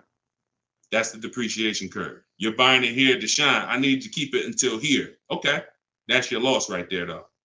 You don't start winning until 7, 8 years is when it starts cooling off. So if you don't get to the 8-year mark, then you should not be buying $15,000, $20,000, $30,000, $40,000 cars at all. You're either going to have a long-term view and win long-term, or you're going to have a short-term view, 3 years, and you're going to win with aggressive leases. Anything in between besides that, like I said, those, we call them smart cars, saving money at the right time. I'll get in, little bit of money, $5,000, $7,000, I could swap out of that, no problem. But going in and buying these $15,000, $20,000 cars, you can't beat depreciation. It's going to be you. And now you're trained to see it. Before you're like, why am I losing? It's because you don't see the unseen expense, which is depreciation. That's what's killing you short-term buyers. All right, go ahead, shoot it up, Dolan. Great question. Let me see Facebook, because we're doing Facebook manually. See, Billy said, had to transfer some money. Could you put up the emergency link again, please, before you go? Yes, absolutely. Yes, here is the emergency link. I'm putting it on Facebook. For those of you who missed the 75% off for your book, I'm putting the emergency link here. Dang, now it's not coming up. Hold on. And let me make sure. All right, there you go. It's up. Okay, this one's from Facebook as well. Oh, all right, we finally got Dolan was able to get some questions from Facebook. All right, what will be a good interest rate on a 2024 GMC 1500? There's no way. That's a lot. All right, this is a good question. What will be a good interest rate on a 2024 GMC 1500 700 plus score? The same way we don't know how much we're going to save off that vehicle, we don't know what the lowest in the market is. We don't know what the lowest offer in the market is. We get bids to see. And there's 3 steps in what I call the bank bidding war. First thing you're going to do is see, does GMC have any special interest rates? Whenever you're looking for a car, there's 3 steps in this bank bidding war where we have multiple banks and credit unions fight it out for our interest rate, for our loan, because there's a lot of money in loans. If you're buying a 70, that's about a $70,000, $80,000 truck. Depending on how much you finance, literally 1 point on the interest rate might be $200 to $2,500. 1 point. So if you're not taking shopping for your loan as serious as you're taking shopping for the price of the car, you're going to lose thousands of dollars. So we bid. Now, if you check and you see GMC is running 0.99, there's no reason to shop anywhere else. No one's going to beat that. That's like a finance rebate. That's always the first thing we do. Check, is there any special interest rates on the car? Certified pre-owned car, any special interest rates? If we see that, that eliminates the need to get bids. Now, we don't always buy certified pre-owned cars, because if they're not priced competitively, we're not overpaying to get a certified pre-owned car. So sometimes you'll see $3,000, $4,000, $5,000 more for the certified pre-owned. No, we'll buy a quality car that's not certified pre-owned and be in a better financial situation. But once you find your best offer and you get your bids on that truck, whoever wins the bid, we get at least 5 offers. In my book, I call this the 25 to 5 strategy. We connect with 25 dealers online. It takes us about 20 minutes. And within 48 hours, we're going to have at least 5 to 7 offers. Once we identify where the best offers from, that is the person we're going to get the purchase order from, buyer's order that has all the numbers written up, and we are going to call our bank, our credit union, or go online, and we're going to start letting people access our credit. It's never before. No one is ever touching our credit before we have found the vehicle we're buying. There's no hard pulls ever before we have found the vehicle we're buying. You don't need hard pulls to get offers. You don't need hard pulls to get quotes. Deshone, they told me I did. They lied to you. You don't need them to get quotes. And if you do what I'm telling you to do, you will expose. Oh, look, you gotta understand that you need to unlearn anything that is not what I'm saying. Test my stuff until it doesn't work. That's what you do. I'm telling you that you bring me your goal and then you test what I'm telling you until it doesn't work. Don't add to what I'm telling you. Don't make up your own. All right, I'm gonna just freestyle this part here. Don't do that. Take what I'm telling you, use it, and then you'll see the difference. But you can't mix what I'm telling you with the old way that you used to buy. It's not gonna work. You have to do all of what I'm saying because I have this thing to a process. It's like McDonald's. You can't go in and just say, "Oh well, I know I'm supposed to take the fries out when the thing starts beeping, but I think the people might like the fries a little less well done. I'm gonna take them out early." You can't. Don't take the fry when you hear the beep. That's what it is. So this is how you do the bank bidding war. You're going to find your car, come home. You're going to get multiple offers because the credit bureaus allow you many days to let people bid for your credit as long as it is within a certain window of time. Experience says 14 to 45 days. If they look and see, oh, you were rate shopping, then that's going to have the same effect on your credit as one hard pull. So if one hard pull would have dropped your credit 9 points, 30 hard pulls will drop your credit the same hard points when you come out of the rate window. So once you get all those bids from home, your bank, your credit union, online, go online, car loans online, Lightstream, all these people. And then whoever wins that bid, you now call the dealership. Hey, I got this rate from my, whatever, ABC Credit Union, ABC Bank. And you see if the dealer banks can beat that because the dealership has another 9 or 15 banks. And you want to have them calling and saying, okay, all right, let me see if I can beat this. And they're going to call you and do one or two things. And this is going to give you what we do, what we need before we buy. It's the only thing we are looking for when we buy anything, price assurance.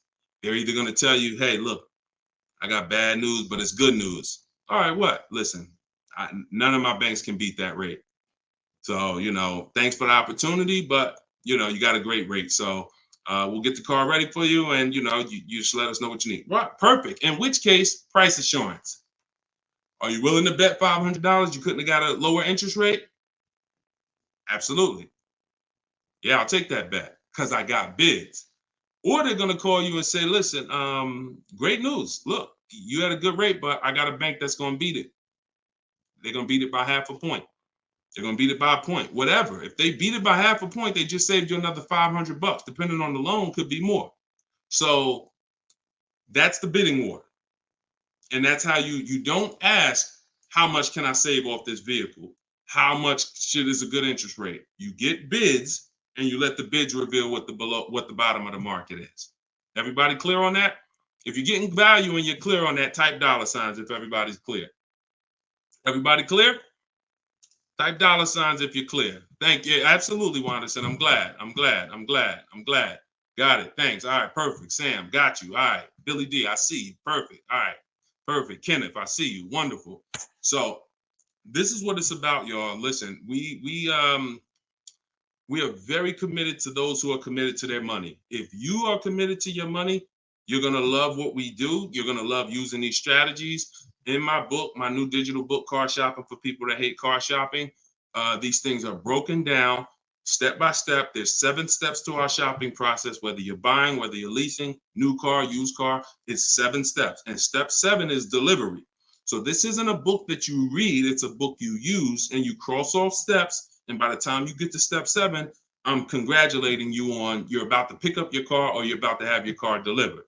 So using this book, you're going to progress to your car. You don't read it and then go, all right, I read the whole book. Now let me go and start shopping. It's not the way this works. So you can get your copy for 75% off. It's normally $97. Go to my TikTok bio. It'll be in your inbox in about 5 minutes. Same thing with Instagram. There's a website there. You guys can go and get yours. And you have the links on Facebook, or you can scan that QR code. If you're watching us on the TV, scan that QR code with your phone. As long as you get there before 30 minutes is up, you got 75% off your copy. So let's go. We'll do. All right. Thanks. Dolan's already on top of it. This one's from TikTok. How should you purchase if you drive 30,000 miles a year? We already answered that. You should watch the replay. I don't want to answer the same question for those who've been on here, but after the broadcast, somebody said they drive 22 to 25,000 miles a year. Go watch that part of the broadcast and get your answer, because it's the same answer. The only difference is if you guys are, if you're doing Uber, if you are renting your cars out where you can't predict the miles. Deshone, if I have a good year, I might do 60,000 miles a year. But some years I might do 20,000. Your goal is to put as many miles as possible on the car and you can't predict it, then you should be making sure your loan matches. Here's a very important question for you. You need to ask yourself, and if you're in business, this will make sense to you. When am I going to replace the car? If you say to yourself, I'm going to replace the car in 4 years, then you should not have a loan longer than that. Because what many of you are doing, you Uber drivers and you people who are renting your cars, you're taking normal loans, 5 and 6 and 7 year loans, and God forbid you take a 7-year loan. No one should be taking a 7-year loan. You are replacing your car while you still have lots of loan left, and you're putting hundreds of thousands of miles on your car, so you always have negative equity. What you're doing is you're taking a little bit more profit per month, like maybe $200 more per month or $250 more per month, but you're pushing all your losses to the back. So when you're ready to replace the car, you come in and you got a $15,000 balance, and you have to transfer that, and you got to eat that. That's pushing your. What you do is take a shorter loan, 4-year loan. Yeah, your payment might be $250 more per month. That's all right. It's a business move. You're writing this off, and then you can, after 4 years, you say, okay, it's time to replace this car, and it's paid off. So instead of you having a big balance, you have a car that is probably still worth $3,000, $4,000, and that's how you structure this in a way where you win. I want to win while I'm driving, and I want to win later when I go to replace the vehicle. That's what you do. All right. Everybody else, you follow what we talked about for the high mileage drivers earlier in the show. Okay, go ahead. Shoot that one up? No, Beth, it's not 97. You didn't see the emergency link. That's the normal price. You may have missed the countdown. I'm gonna put it here for you again. Let me put the emergency link for you. Because some of you who missed the countdown, I told you, some people go there and they come back and they that countdown's still going. So I'm gonna put the emergency link for you. There you go. Try that. All right. TikTok, should you include gap insurance on your leased vehicle? That's a great question. We always request that gap is included. Now, most leases include gap, but you don't want to assume this. Do not assume that the lease includes gap. Don't do it. Because some leases, like Mazda used to always include gap. I know 3-4 years ago when the pandemic started, they took gap out. And so it becomes problematic when you make a deal for X amount per month, and then you go in to sign your paperwork and they're like, hey, do you want to buy gap insurance? And you're like, wait, thought it was included. So in our template, I have an email template because everything we do with new cars and leases is email. We always in that template is please include gap insurance. If you're getting quotes manually, you always need to make sure gap insurance is included. Don't make, and they're going to, most people are going to say, yeah, gap insurance is included. But for the rare cases where it's not, you don't want to be surprised. So always. All right. Well, we just hit an hour. We try to keep these to an hour. And great. This is a great call, a great show. A lot of great questions. You know, we can stay on all day, but certainly we want to keep these live streams coming. Whenever you see them, jump on. We get all types of questions. So even if you're watching a rebroadcast, you're going to find that you can get your questions answered in a lot of cases, because many of you are in the same situation. So we'll keep these going. For those of you who had the book, use it. Please write me as soon as you get the book. Do not DM me, because I don't see DMs. We have thousands of, we just hit 2 million followers.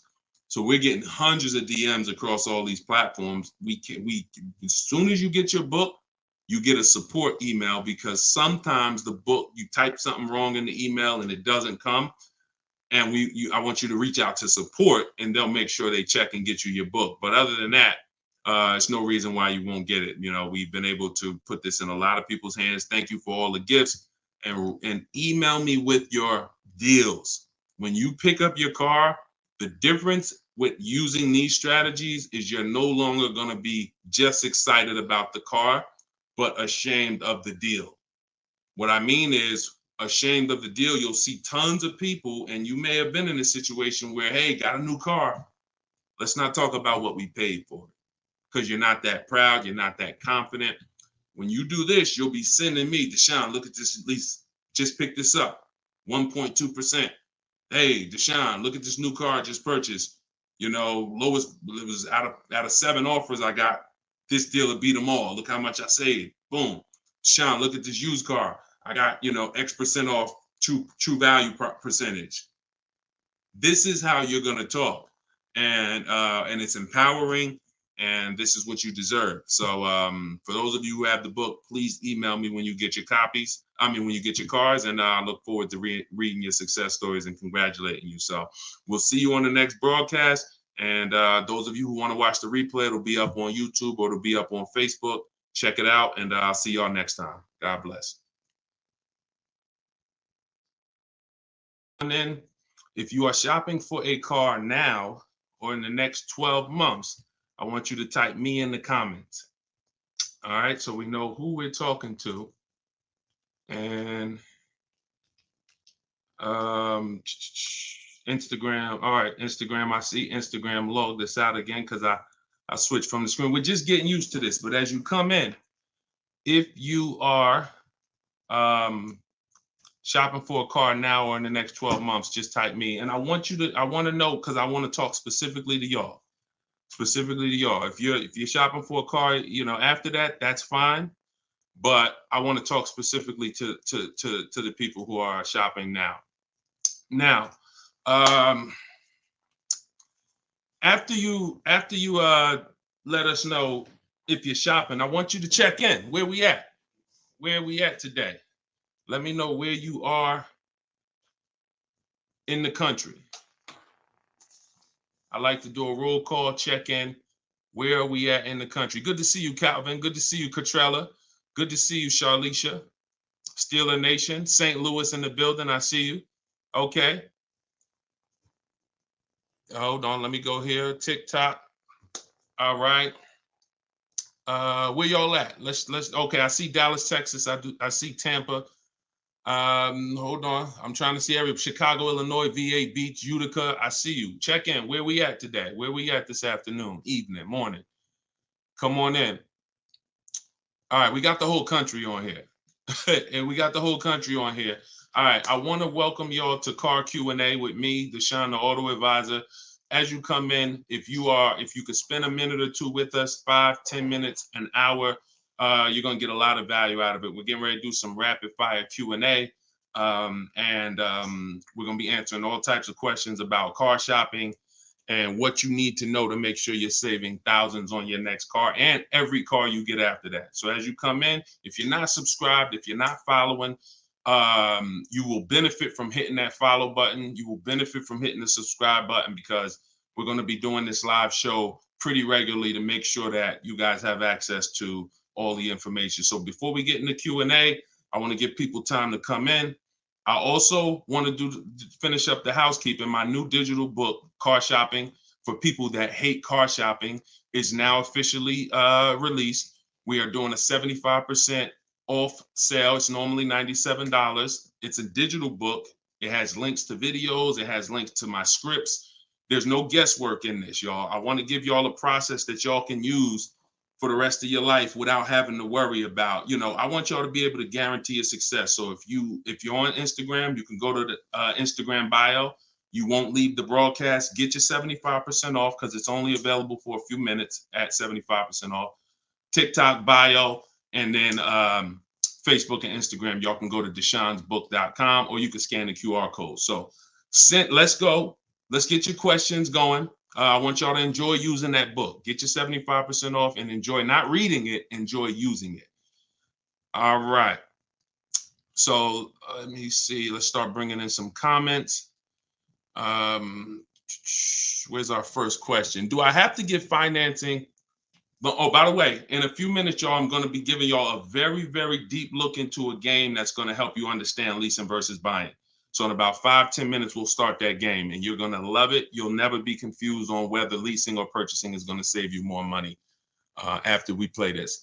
Do I have to get financing to lease a car? No, you don't. Whenever we lease a car, we are always using the dealer's financing department, their companies, the bank that makes the car. And because we can't shop for our own financing, how do we make sure that they're not marking up the interest rate on the lease? Multiple offers. There's no way for you to make sure they're not marking up the interest rate on the lease without multiple offers. That is what reveals the true deals when you're shopping for a lease. So there's no interest rate to shop for, but we must protect against interest rate markups with multiple offers, because some dealers will mark up the interest rate and never tell you. They'll just give you the quote, and they're depending on you not shopping their competition to find out that they marked up the interest rate on the lease. All right. So when you get your offers, it's always with multiple offers. Shout out to the sharers. Shout out to everybody who's sharing the broadcast. If this is your first time on a live with me here, just type 1. Type the number 1 if this is your first time on a live. I'm near the end of a 3-year lease. Is it best to buy the vehicle or lease another? It's very rarely best to buy. Very rarely. Shout out to the first time viewers. Good to see y'all. Very rarely, if ever, good to buy your lease. I'm going to tell y'all why. Because when you buy your lease, you're buying a used car. When you buy your lease, you are buying a used car. That's all that's happening. So, being that you are buying a used car, you need to know if would I normally buy a used car versus leasing. And the only way it makes sense to buy your lease out is if you're keeping the car another 8 years. I'm going to tell you why. You've already had the car for 3 years. You've already had the car for 3 years. Most people, when you buy your lease out, you're getting another 5 or 6 year loan for the balance. So you're committing to 8 or 9 years of payments on the same car. This spills into bad lease deals. The reason we don't take 48 months leases on a lease, because we're paying too long on a vehicle that we're giving back. We never want to be tied up long term in a vehicle we're giving back. That's the whole point. Leasing is meant to be 3 years, 39 months, sometimes 2 years, depending on what they're offering, in and out, switching cars very fast, always under warranty, keeping our payments low. Okay. Can y'all light up TikTok with the likes? Can y'all continue to tap the screen on TikTok? I see we got a few hundred people. We got about 400 people on total, all the broadcast. Could you actually hit that share button? Because I promise you, y'all, no one will ever get mad at you for sharing my page with them. I guarantee you that. In fact, my goal is to get them to thank you. Hey, thank you for sharing that. I like that guy's stuff. We try not to waste any time here. What about paying cash? VJ Live said, let me put this question up on the screen. If you're on, make sure you're subscribed on YouTube so y'all can see the whole thing, the presentation, when we share these numbers. We can't do that on Instagram and TikTok. So VJ Live said, what about paying cash? I have about 15,000 and I don't want payments, but they keep trying to push me to 20-25 grand range so I can have payments. Here's the thing. If you can find a quality car for 15 grand, great. If it's going to force you to buy something that's not, who's heard you always pay cash for a car? If, as you come in, thank you, Godhead. Shout out to the sharers. I see y'all.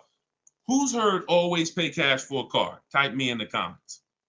If you've heard always pay cash for a car, Type me in the comments. I see y'all lighting up. Keep tapping the screen on TikTok. We appreciate it. Y'all lighting up the likes. Y'all can see where we at on the likes in the top left. Who's heard always pay cash? Right? 5150 times heard it. VJ Live said, heard it all my life. Now listen, bunch of Dave Ramsey advice. Now here's the real.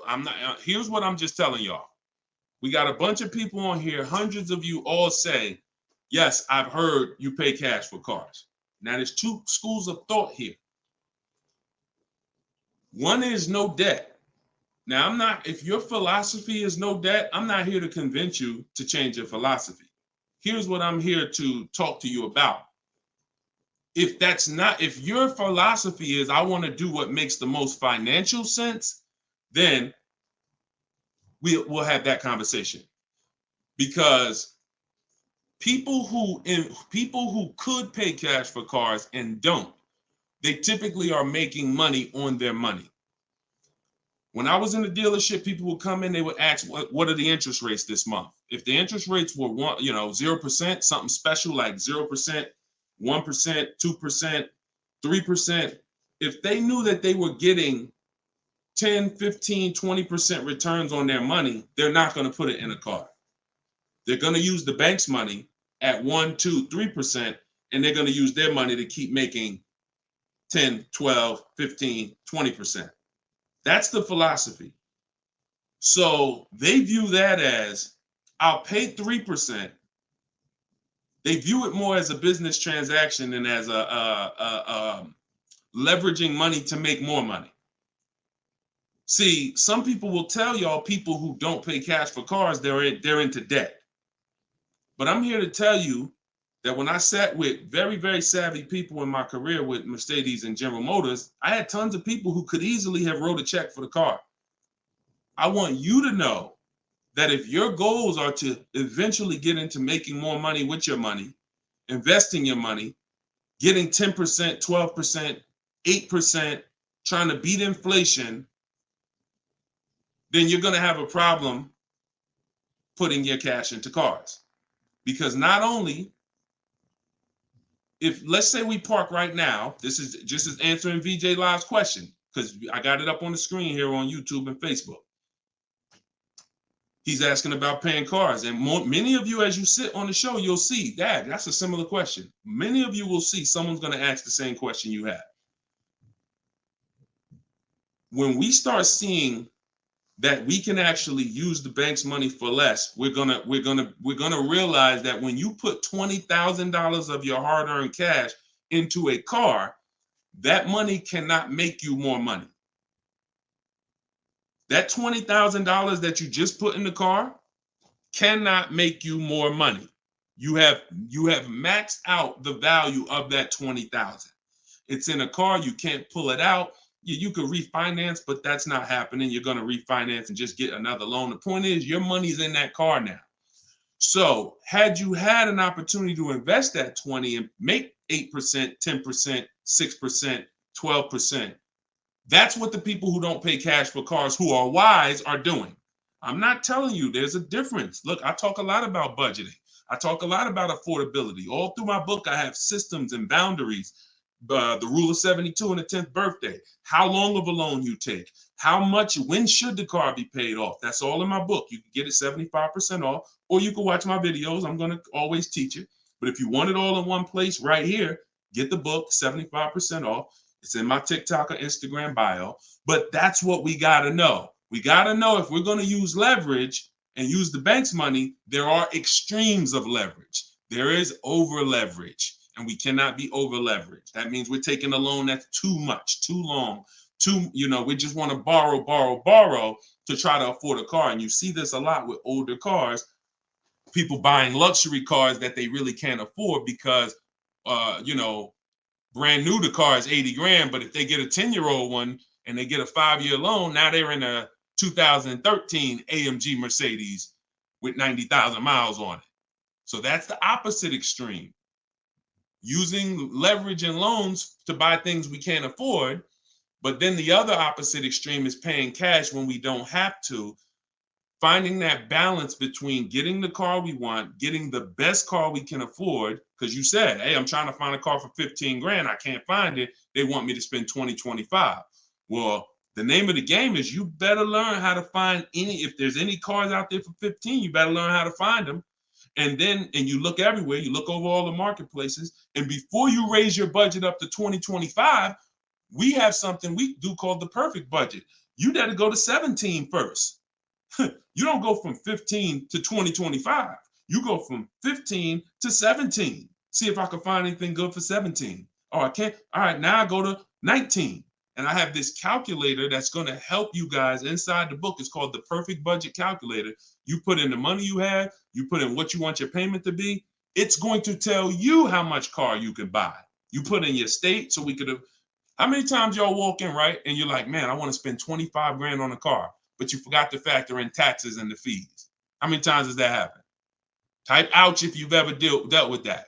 Let's be willing to be honest. You had a budget in your mind. This is what I want my monthly payment to be. This is what I want to spend on the car. Next thing you know, you're a little over that budget, or sometimes a lot over that budget, and you're leaving like, all right, I see you, 919 Mike. Thank you. I see you, Mika Larkin. Shout out to everybody willing to be honest. See, in order for us to really make sure we don't make these mistakes, we got to be honest of the fact we've made them. So that's what we want to do. We want a budgeting system that tells us when we can, you spend any more than this and you're going to be over your budget. You said you want a payment of $400 a month. That means you said you only got $1,000 to put down or nothing to put down. Here's what you can spend on a car. And when you use this perfect budget calculator, you're going to never go over budget. Because honestly, y'all, we don't want to be anywhere near our top of our budget. We want to be shopping under our budget. That's where I want y'all. Under your budget. That's why I said if your budget was 15 and then your max might be 2025 with a loan, all right, we got to go from 15 to 17 to 17.5 to 18. We don't just jump to 2025. But we need a methodical system to do that, to help us do that. How do I get out of an upside down lease? Jose, you can only sell out of it. That's all you could do. You could sell out of it. No matter what, y'all, who's in a car that they want to replace and they think they're upside down? They may have some negative equity. This is all in the book. I would really like y'all, the reason why I'm doing the 75% off, couple reasons. The book just officially came out. But I really want y'all not having to remember this. Yes, this live rebroadcast is going to be syndicated. So no matter when you're watching it, the information is going to be valuable and applicable. But I really want y'all to have the book so that you can actually reference the information over and over again. Thank you, B-Bad. Thank you for this info. Thank you, SJF Racing. So, all right. Yes, 25 goes to 30 real fast. Let me show y'all something. And then we'll continue. This is where we are right now on Goodreads.com. We're rated 4.94. We've already received 27 reviews, 31 ratings, and the book hasn't been out yet. So if you go to Goodreads.com, if you're on YouTube, if you're on Facebook, you can see what I'm posting. But I'm sharing the fact we're already rated 4.94, 31 ratings, and the book hasn't come out yet. So now that it's officially out, I really want y'all to have it. And so make sure you take advantage. Get your 75% off.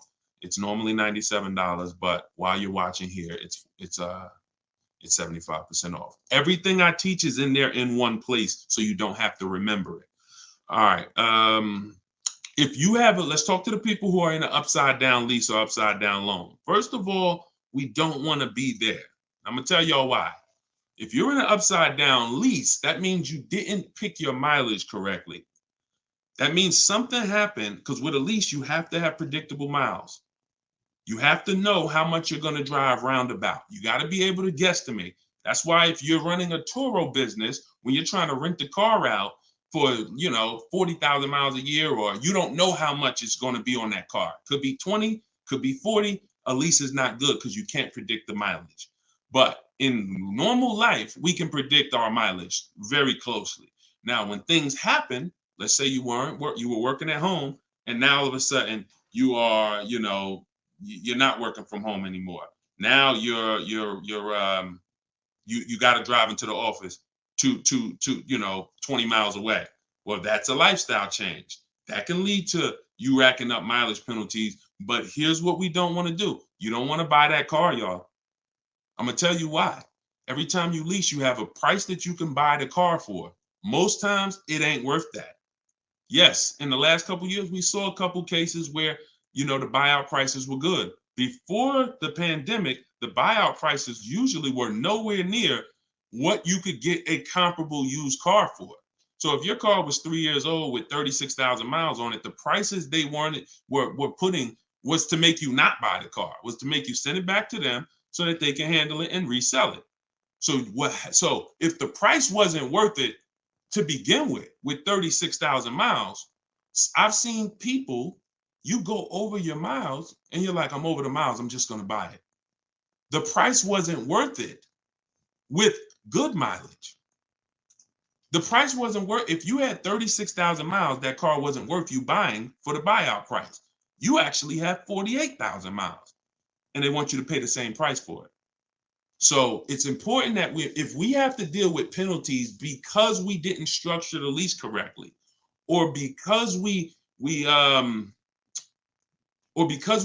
quite know what we were going to be driving, or we had a lifestyle change, taking the penalty and applying it over to our next deal is always, not always, but in most cases, going to be less money than us buying an overpriced car with high mileage now.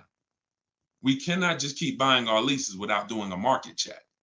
So when you asked about how do I get out of a lease with negative equity, all you can do is find out what the penalty is. There's 3 ways that you could get out of this thing. You could either pay the difference. So if you got, you could wait until your mileage, and this is, all right. If you have negative equity on a lease, I don't even like to call it negative equity because there's no such thing as negative equity on a lease. There's penalties. That's different. Penalties. On a car you purchase, yes, there's negative equity. You bought it, you have a loan on it, the value is not worth the loan. Negative equity. With a lease, we have penalties, over mileage penalties. And now some people say, well, I'm going to go over mileage. I'm going to get out of the lease 3 months early. But you don't realize if you get out of the lease early, what do you still have remaining? Payments. Three months of payments, 6 months. Who's ever had a dealer say, hey, don't worry about the payments. We'll take care of the old payments. Who's ever heard that? Type me if you've ever had a dealer say to you, don't worry about the old payments. We'll take care of the old payments. Okay, lots of you. The problem with that is the payments don't disappear. They always get rolled over to the next lease. They always get rolled over to your next deal. So what I want y'all to start doing is I want y'all to see that. The money is not hitting. When you have negative equity, 5,000, you got this baggage from your old car, it does not go away. It gets either transferred or you can pay off the difference. So the key is to stay out of negative equity, to stay out of penalties, because yes, once you have them, they have to be accounted for. We got to find our great deal, and then we got to bring our penalties over on top of the great deal. That's all we can do. Now, you better try to see what your car is worth selling it, because you said you're over miles. You call your leasing company, you get your payoff, you find out what your cash offers are. Go to Vroom. Vroom's out of business. Sorry, CarMax, Driveway, Carvana, AutoNation, and Kelly's Blue Book Instant Cash Offer. You can go to Car Guru, Sell My Car Too. These are all people that give you cash for your car. That's what your car is really worth, what those companies will pay. Whoever's the highest bidder, we take that. See, what I'm teaching y'all, and some of you are going to get it immediately right here, right now. Some of you, it's going to take a while to get the fact that your money comes when your savings come when you start learning to make people bid instead of getting one offer. You get the most money when you start learning to make people bid. And so what you have to do is get multiple offers, find out what your car is worth. When you go on those websites, when they ask you, is it a lease, say no, because their websites are set up to where if you put it's a lease, it's going to automatically trigger that they can't buy it. But they can buy it. We've been doing this, y'all. I got hundreds and hundreds of members in Cars from Home University. We shop all around the country. You must put no when you're getting offers for a lease because their computer is set up to automatically think that it's a third-party restriction and they can't buy it. But when you call your bank, you're going to ask them, do I have a third-party restriction? If they say no, then that means you can sell to anybody. But again, the way these companies are set up, they saw us making all this money on these cars, and the bank said, no, we got to do these third-party restrictions. And there was so many people going to those websites saying, oh, I'm about to sell my lease. And then they would get there, or they would talk to them and they would say, no, we can't buy it because it's a third-party restriction. So they just made their website default to we don't buy leases. But we do know if you don't have a third-party restriction, they can buy your lease. And it's very important for you to know that. And if you do have a third-party restriction, it doesn't limit the fact you can sell and make money. It limits who you can sell to.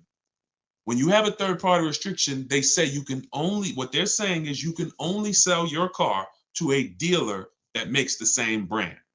You cannot sell to a third-party, Carvana, Driveway. You can't sell to them directly. You can only sell to a dealer. So what does that mean? I see y'all lighting up the likes on TikTok. Can y'all keep tapping the screen? Let's keep those likes going up. I see it. I appreciate it. And thank you to everybody sharing. So when you are I just got off my point, but I know it was about selling. So multiple offers, y'all. This is all in the book, Car Shopping for People That Hate Car Shopping. Who has their copy? Who got their copy? We'll continue. We got some more time. We're gonna keep doing Q&A, but who got their copy of the book already? Who got their 75% off?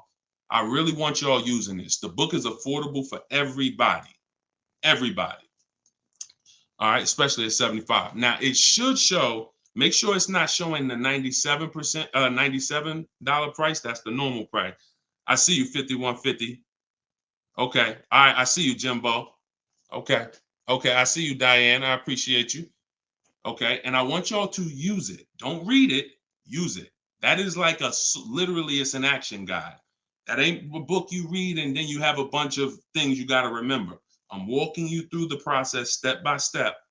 And again, everything I teach is in my videos. So I don't hold back in my videos, but I do want y'all to have access to all the information in one place. If you don't want to cycle through all my videos to try to find it. All right, is it worth buying a car from Carvana? That's a great question, Danny. It depends on if it's the best deal in the market.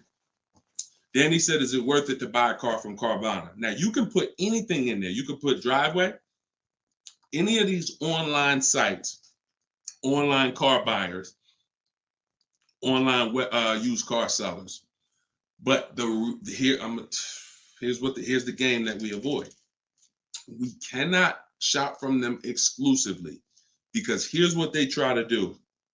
They'll try to sell you a car based on variety. Hold on. My do not disturb should be on. My do not disturb should be on. So anytime you see,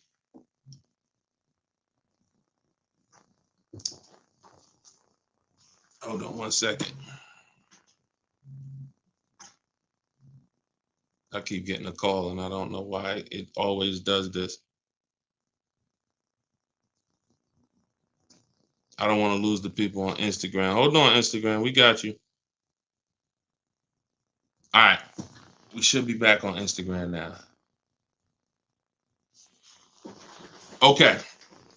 So most times, especially when we're selling our cars to these people, you got to realize we sell our cars to Carvana, to Driveway, to all these companies because they pay more than dealers on average. If they're paying more than dealers on average, they're usually not the lowest price. When they're selling the cars, they're usually one of the highest. You can't pay people more than dealers and then turn around and sell for less than dealers. That could be part of the reason why Vroom went out of business. But whenever we shop for a pre-owned car, Carvana is always on the list. Whenever we shop for a pre-owned car, CarMax is always on the list. Driveway is always on the list. Why? Because we shop everywhere there's a used car. You may have been trained to shop local with used cars or to shop I only go to Car Gurus. Then you're missing the stuff that's on cars.com. You're missing the stuff that's on carfax.com. You're missing the stuff that's on auto driveway. You're missing the stuff that's on CarMax. So we got it just the same way. If we were buying a baby stroller, we're gonna go to Walmart, right? .com. We're gonna go to Amazon, right? We're going everywhere, right? That's the same way we got to be when we're shopping for used car. Carvana is just one marketplace, and unfortunately, there are people who shop from them exclusively because they're like, "Oh, I just love Carvana. I don't have to go into the dealer," and they don't realize that one, you can buy, what I teach you won't be in a dealer more than 30 minutes, and also, if I'm not checking their prices, I'm gonna overpay, and I'll literally have I didn't have to go to a dealer, but I got a car in my driveway that I could have got for 5,000 less if I just shopped around the right way. I did just mention Auto Trader. Auto Trader's on our list, Alex. Auto Trader is one of our marketplaces. It's one of the marketplaces we shop on. It's just like a Walmart. It's just like a Amazon.com. Auto Trader is a big one. We definitely don't skip any used car marketplace. Now we don't use Auto Tempest because Auto Tempest pulls and aggregates some data from other people's websites. They're not their own marketplace, so they can't get all the data. So that's why I don't use them. We just go direct to the marketplaces themselves because no company has the rights to market everyone's product. And so as long as no company has the right to market everyone's products, the only way we're going to see all the product is by being on all the marketplaces. But I show you how to do this quick. This shouldn't take you more. Look, y'all, this is going to sound crazy, but it shouldn't take you more than 60 minutes, 90 minutes to get your best deal on a car. No, 90 tops. Tops. Not only do I want y'all saving thousands, I want y'all to save time. Deciding what you want, shopping, test driving, that takes time. That's fun. Getting the deal, that should not take you more than 60 to 90 minutes when you learn how to get bids. Okay. And the more you stick around, the more you use what I teach, you're going to make deals and save more money in like less time. I don't want to spend more than 60, 90 minutes getting my car deal, and I don't. All right. Ivan said, planning to get a new car ASAP. What are the steps to prepare that you would suggest? Well, first thing is to know whether you're buying or leasing. Let's go into this game. All right, let's go into this game. Thanks for reminding me. Now this is a game that I've done this on in some master classes. This is also in Cars from Home University, my video library.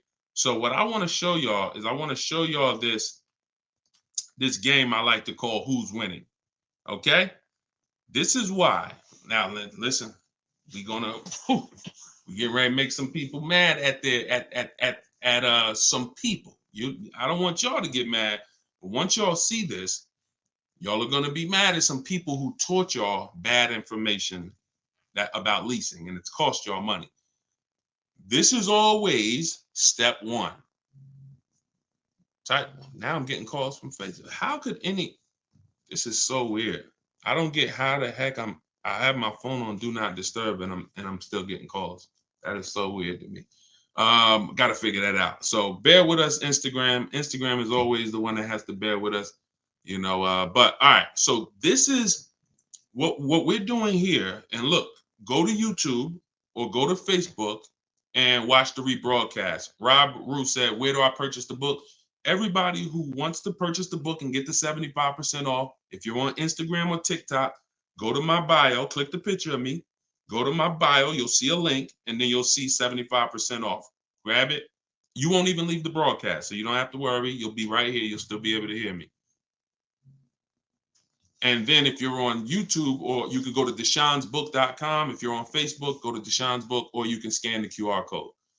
So what we're about to do, I'm going to ask y'all a question. We're going to go down the road and we're going to compare two different people here. People who buy a car and people who lease. This is step one. Before you think about how much you're getting how much you're going to pay, your budget, Any of the things, do I have down payment? Before we think about any of that, I want y'all to know what the most important question is. That's leasing versus buying. So on this screen, I'm comparing a person who leases and got a brand new $40,000 Jeep Grand Cherokee 2024. Now, y'all want y'all to look at this if you on Facebook and Instagram. I mean, if you're on Facebook or YouTube. This person with a good lease deal is paying $500 a month. $500 a month for a brand new $40,000 car. Now, the person who purchases, some of y'all know every $5,000 on a loan is about $100 per month. So if you're looking at a $40,000 car, you're looking at about $800 per month on a 5-year loan. Now, I got this person in here on a 6-year loan at $675 a month. That's how much this car costs. 6-year loan, 3.99%. $675 per month. Let me ask y'all a question. Looking at this screen, who's winning so far? 2 people drive off the lot in a brand new Jeep Grand Cherokee. They have the exact same vehicle. One is white, one is gray. One person's paying $500 a month, they're leasing it. One person's paying $675 to buy it. $675 for 6 years. Who's winning, the lease or the purchase? Put L or P. We're just talking about, literally, we just drove off the dealership. You sitting in this car next to me. We got the same truck. I'm paying $500 a month. You purchased it, you're paying $675. Who's winning? The lease. Exactly. If you're saying purchase, you're missing it. You and me are in the same car. I'm leasing the same car as you for $500 a month. You're paying $675 a month. Same exact car. Who's winning? Exactly. See, Rob, and these are the things where we can't look. There isn't, the purchaser is not winning. It's not, no, it depends. We have to go straight up.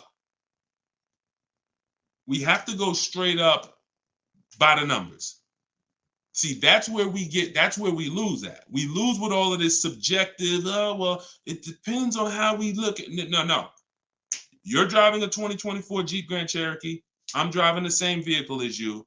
I lease it, and every month $500 comes out of my household. Every month $675 comes out of your household. We have the same exact car. Who's winning? The lease. Exactly. That's what we got. We're going to go down the road.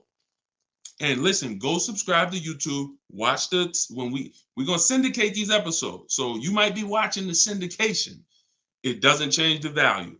I want you to see that $500 a month coming out of someone's household is $175 less than $675.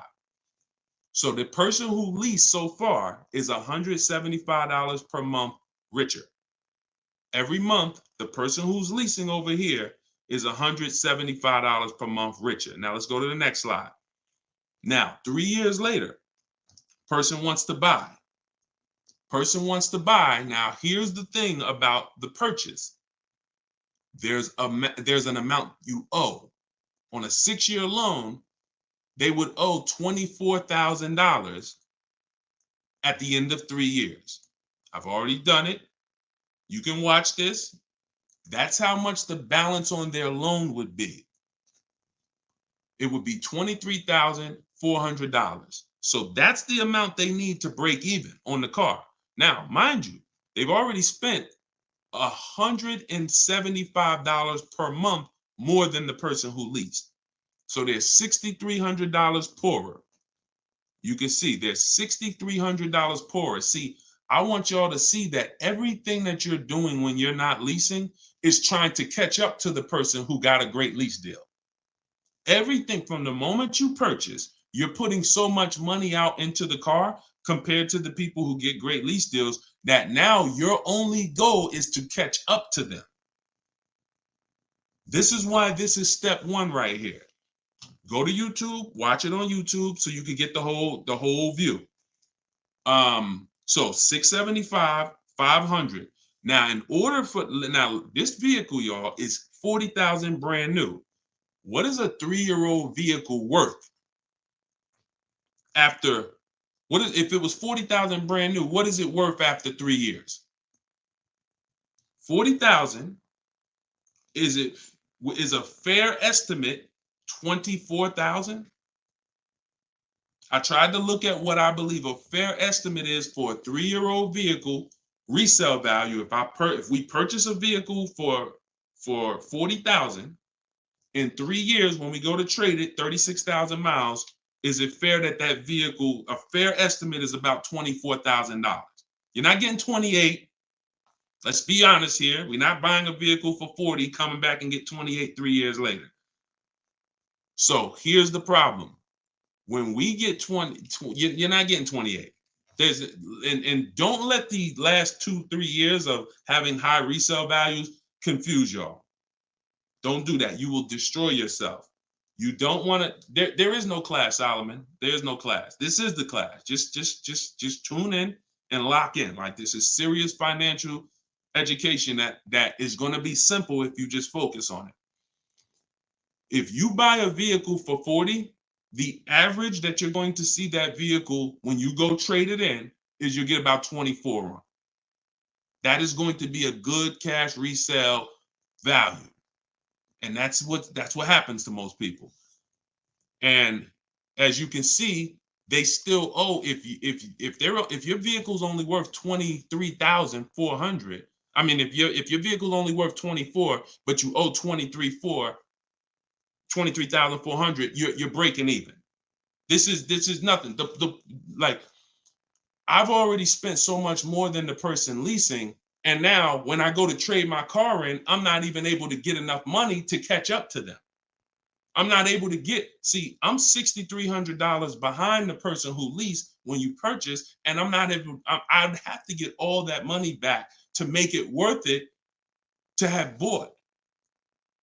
That's why, y'all, when you buy your cars and trade in, you notice how much you always worry about how much you're going to get for the car.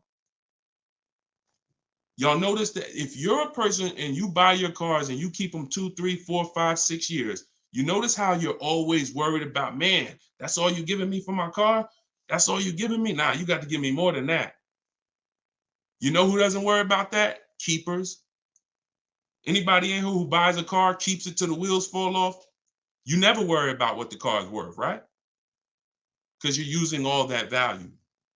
That's what we do when we purchase. But here with a lease, you're always behind. If you purchase a brand new car compared to a person who leases, you're always behind. You can't catch up with them. You're paying too much money. So this is an intro. We didn't even talk about the fact, what if the person has an accident? And I really like wish that y'all could see this on YouTube. And can y'all see the screen on Instagram? I don't know. Are y'all able to see the slides on Instagram? I don't know what view y'all have on Instagram, but we're not talking about if the person has an accident. If the person has an accident in the car that they own, you lose two grand of your value. So the buyer is always behind. Now we can go down the road. When we go down the road, you'll see that eventually the person starts catching up, but it's only after 8 years. You can't catch up to somebody who's paying $175 a month less than you to drive the same car as you. That money just keeps adding up. And we were taught that we're supposed to purchase, but only if you're long-term. That is when you purchase. 8 years, nothing more. All right, so I got to see how I'll probably try to do this and go deeper when I can get some. It's hard to do it because they can't, everybody can't see it. So just watch the replay of it, and you'll be able to see it. But this is the difference, y'all. Queen Mama said, "I'm a keeper and I need to break. I need a break from car payment." See, but let me ask you. Can I ask y'all a real question? Why are car payments the only payments we need a break from? Let me ask y'all a very real question, because car payments we need a break from, but we're okay with cell phone payments. We're okay with insurance payments. We're okay with car insurance payments. We're okay with, this is like a cost of living. And I don't have a problem when it comes to financially, I want to pay cash for a car, and I'm just going to keep my debt down, and I'm going to make sure that, the interest rates are high right now, so I'm not going to look to borrow. I'm just going to pay cash. That's fine. Paying cash as a savvy move is like the bank's money is too expensive. I'm not invested. I'm not investing my money in anything. I'm just going to pay cash.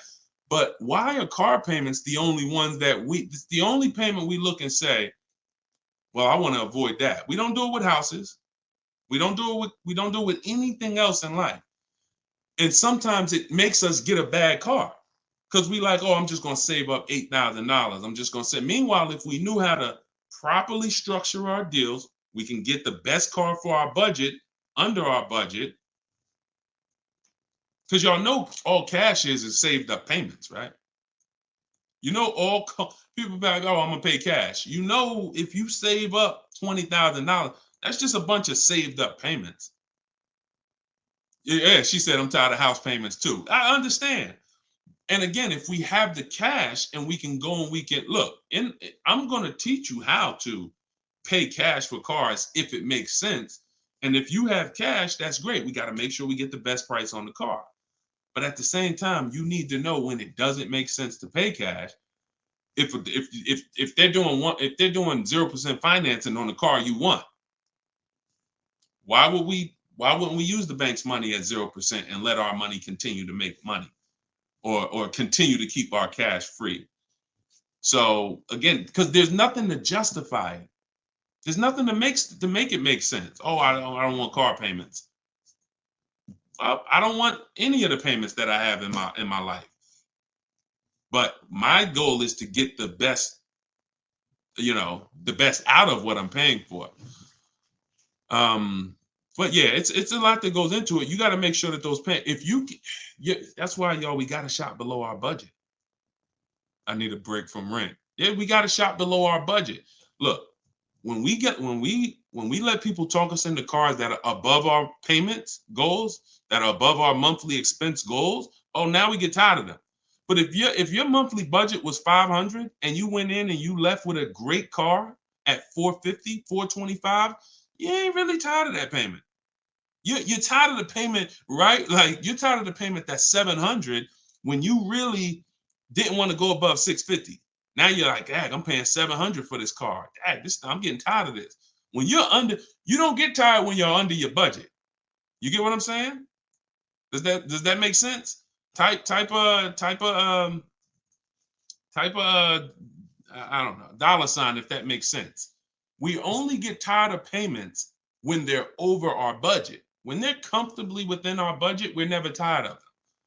That's why we're fine. So, but we got to learn how to get the best cars for our budget, and that comes through multiple bids. You have no idea. And then it comes through leasing versus buying, which is what we've been talking about in this initial thing. In this initial thing, I'll try to get everybody on one stream, where y'all could all see, because I really want to focus on the people who could see the slides. And, because I know I could engage with them because they can see the slides, and then, but it's people who can't. So that's all right. We'll continue to adjust. But you got to know, believe me when I tell you, thousands of people have learned that the biggest issue of affordability for the cars that they're driving was the fact that they didn't understand leasing. Leasing is going to get you 30, 40% more car for the same money when you learn how to get great lease deals. All day long. So it's people who driving a daggone $50,000 car, they got a $900, $1,000, $1,100 a month payment. At the same time as people driving $50,000 cars, and look, this is their payment. I'm gonna show y'all something that's gonna blow your mind. You can't believe that this is a payment on a car. Right here, look, Greg is in our Facebook group. He's in our Cars from Home University program. He said, my first time posting here. His MSRP on his car that he got, it's a Kia EV6 Win with the tech package. $56,275 car, y'all. $56,000.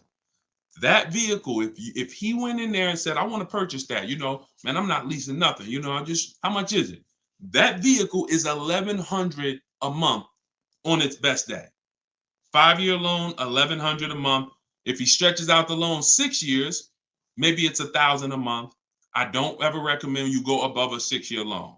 When we get into structuring our deal, y'all gonna hear me talk about the rule of 72, 10th birthday. We don't ever want to go above a 6-year loan. It's very risky, and it's a sign of affordability. We can't afford the car. It's like a 40, 50-year mortgage. So the point is, if he walks in to get that car, he's leaving with $1,000 car payment. Same car. Look at what he got, y'all. Shopping multiple offers. The dealer that won the bid, his payment is $527 a month. $527 a month. He gave him first month's payment and he drove off. He said no other dealer came close. Some people may have shopped that car and said, Deshone, I was shopping a lease for that car. They was telling me it's $800 a month. Absolutely. That's normal because the overpriced dealers that we don't buy from are going to take their shots. But in order for us to see that, wait, this car is not really $800. The best deal on this car is $527. We have to shop multiple offers. Now, it's not always going to be that dramatic, but I promise y'all, when y'all shop multiple offers, it's going to blow your mind. The best deal to the worst deal is going to be $3,000 to $5,000 different. And you're going to see that some of the dealers that you've trusted the most, that you've been buying from, maybe your family been buying cars from them, some of them may be the ones to take the biggest shot at you. So you have to shop multiple offers. But y'all see how there's no comparison to that deal Greg just got? $527 a month. Another person's driving the exact same vehicle paying $900.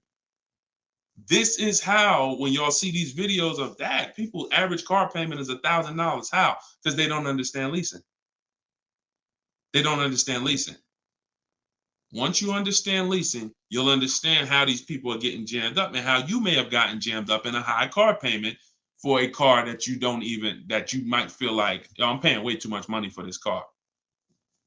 And then the opposite side is, if we are purchasing, we have to make sure we are getting the best price for the car and we are getting the best interest rate we can get. Does he lease to buy? No, we don't do lease to buys. We don't mix the two. Leasing is its own benefit. That's a great question.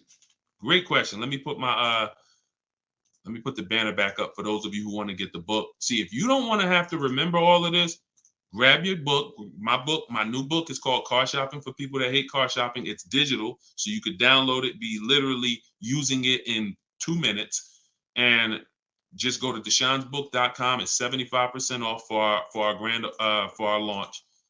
And you can get your copy. If you're on Facebook or if you're on Instagram or TikTok, you could go right to my bio, click the link in my bio, get your copy while it's 75% off. Price goes back up to $97, I think, after 30 minutes. All right, so your payment is over $1,100 now, and look, that means your loan is probably somewhere around $60,000 or more.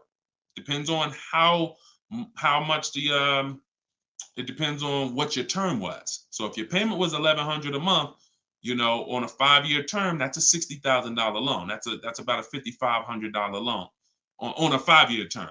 So you want to look at other ways to acquire that car. Is there a way that I could have been in this car for less money? Now, watch this, Gigaware, because he's 100.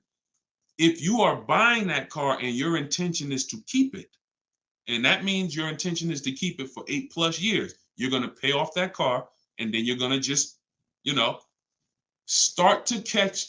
Once you don't have a car payment, you can start to catch up to the person who leased, because the person who leases is always going to have a payment. That's the downside about leasing. There is no opportunity for you to pay off the car, and you don't want to. Again, it's not like when you're not keeping cars long enough, you're getting great lease deals. The goal is not to pay off the car. The goal is to drive the most car I can for the least amount of money. That's the goal with a lease. The goal with a purchase is to now pay off the car and start to now keep the car long enough for the depreciation to cool off. Depreciation is the value that it loses every year. Thank you, Becky. Good to see you as well. Long time. Great to see you. So depreciation is the value the car loses every year. When you buy a brand new car, you lose 20% the first year. Then you lose 15%. Then you lose 15%. Then you lose 12%. Then you lose 10%. And as you keep the car longer, it gets to a point where you're only losing 5% or so a year. But you must keep that car long enough to get to that point. And what many of you have been taught to do, you may have been taught to, man, I buy my cars and then I'm replacing them in 3 years. I'm replacing them in 5 years. Now you know I'm replacing my cars when they're losing the most value. That's not when you want to replace a car. You now bought the car, it's losing value like crazy for the first 6, 7 years. Now, perfect. It's going to cool off now. It's paid off now. Now I can start to recoup some of all that money that I put into that car. But most people don't do that. You may have been taught, I just go and get another car and I start the process all over again. So not only are you never getting to benefit, not only are you always having a payment anyway, you're not getting the benefit from all the money that you're putting into these cars. You're never allowing the depreciation to cool off to where you got no car payment and you just got a car out there and you can stack some of this money up. It just happens all the time. It's an issue of not understanding leasing. Leasing is for short-term people less than 8 years. Purchasing is for long-term people more than 8 years. And don't worry, we'll continue to go deep on this. All in the book. So anyway, anybody who wants to really know this and have it all in one place so they can use it, if you're shopping for a car now or in the next 12 months, you need this stuff right now. You know, I got tons of videos all over all my Facebook pages. But if you want all the information in one spot, get your book at 75% off. Just make sure that it's not showing the $97 price. Whenever you click to the website, make sure it's showing the 75% off price. So you can purchase off the bank loan. I don't know what you mean by that, Skinner. Is it smart to lease and then buy it out? No, see, and again, that's a very common question. Yo, what's the benefit of that? I mean, somewhere along the lines, we heard about leasing to buy. We don't want to, you're only leasing because you don't want to buy the car. You're buying the car because you want to keep it and take care of it for the long run. I see you, Dr. Coop. Congratulations. She said, I got the book. Enjoy it. Use it. Don't read it. Use it. And, I really can't wait to hear your success story. There's no reason. Look, when I'm going into a lease, and you got to have this in your tool belt. Some of you, your children are not going to keep a car 8 years. You're going to need to set them up to get a great lease. Yeah, you might be a person who like Deshone. I just buy my car, man, I keep it 10 years. If that's you, type K for keeper. Most times, if you buy your car, you keep them 10 years, type K in the comments for keeper. Thanks, Ambi. Said keep killing it. Appreciate you. If you are, the book is called Car Shopping for People That Hate Car Shopping. It's in my TikTok bio and it's in my Instagram bio. But I think you only got, it's 30 minutes. You could get it for 75% off. While everybody is on, you could get it 75% off. Okay, so keepers, you are not, you're not worried. That's when you buy. When I'm going into lease, I'm not thinking about keeping. We don't want to mix the two. Leasing is, I'm going to get a great lease deal where I drive a brand new car for pennies compared to purchasing, or for a small percentage compared to purchasing. That is a lease. My goal is not to buy the car. It's not to buy the car. You see, when we keep, we win. When we lease, we win, as long as we're getting good deals. But it's people who are mixing the two, and that might be you, and that's where we lose. We buy, and then we trade. We buy, and then we sell it in 2 years, 3 years, 4 years. We tired of it. Oh, I'm gonna go switch out of this. That's mixing. The other one is you lease, and then you purchase the lease. So you lease your vehicle and then you go buy it at the end. That is mixing. You don't want to mix because the benefits of leasing are laid out. The benefits of purchasing are laid out. Very clear, separate benefits. When you mix the two strategies, you lose the benefits. And again, most people who would tell you they bought their lease, they're buying it with a 5 or 6 year loan when they've already been paying 3 years to lease it. The lease is 3 years, the loan is 5 years, that's 8 years. And I'm gonna tell y'all how this happened. How I figured out this was so bad, I'm gonna be honest with y'all. I was in the dealership one day. Somebody comes in, they're like, "Hey, I want to replace my car." So I go out and I look at the car. I ask them what they owe. No, I don't think I asked them what they owe. They come to the dealership. They say, "Yeah, I got a car out there. I want to trade it in for a new car." And I'm like, "Okay, that's pretty normal. Let's take a look." Here's what happens. I say, "What year is it?" And they'll say, "Well, it's a 2018. I'm just using like a real example. Like they say, "Oh, it's a 2018. Now I'll ask them, "How long have you had it?" And they'll say, "Well, I bought it brand new. So I've had it 5 years, 6 years." Now, follow me, y'all. Everybody on here, I want your opinion on this. Person comes up and says they've had a car for 6 years. They bought it brand new. They've been paying on that car for 6 years. Don't you think that car should be paid off by now or almost paid off? Yes or yes. Type Y if you understand. Person bought it 6 years ago. You go out and I'm like, "Okay, mister, how long have you had it?" They're like, "I've had it for 6 years." So I'm like, "Okay, perfect." Everybody's saying yes. So this is what I'm thinking. This is how I found out buying your lease was a bad idea for most people, if not all. So I go and I say, "Okay, great. I see you're here trading." Now, in my mind, I'm already trained to talk to him about leasing because, thank you, Brent.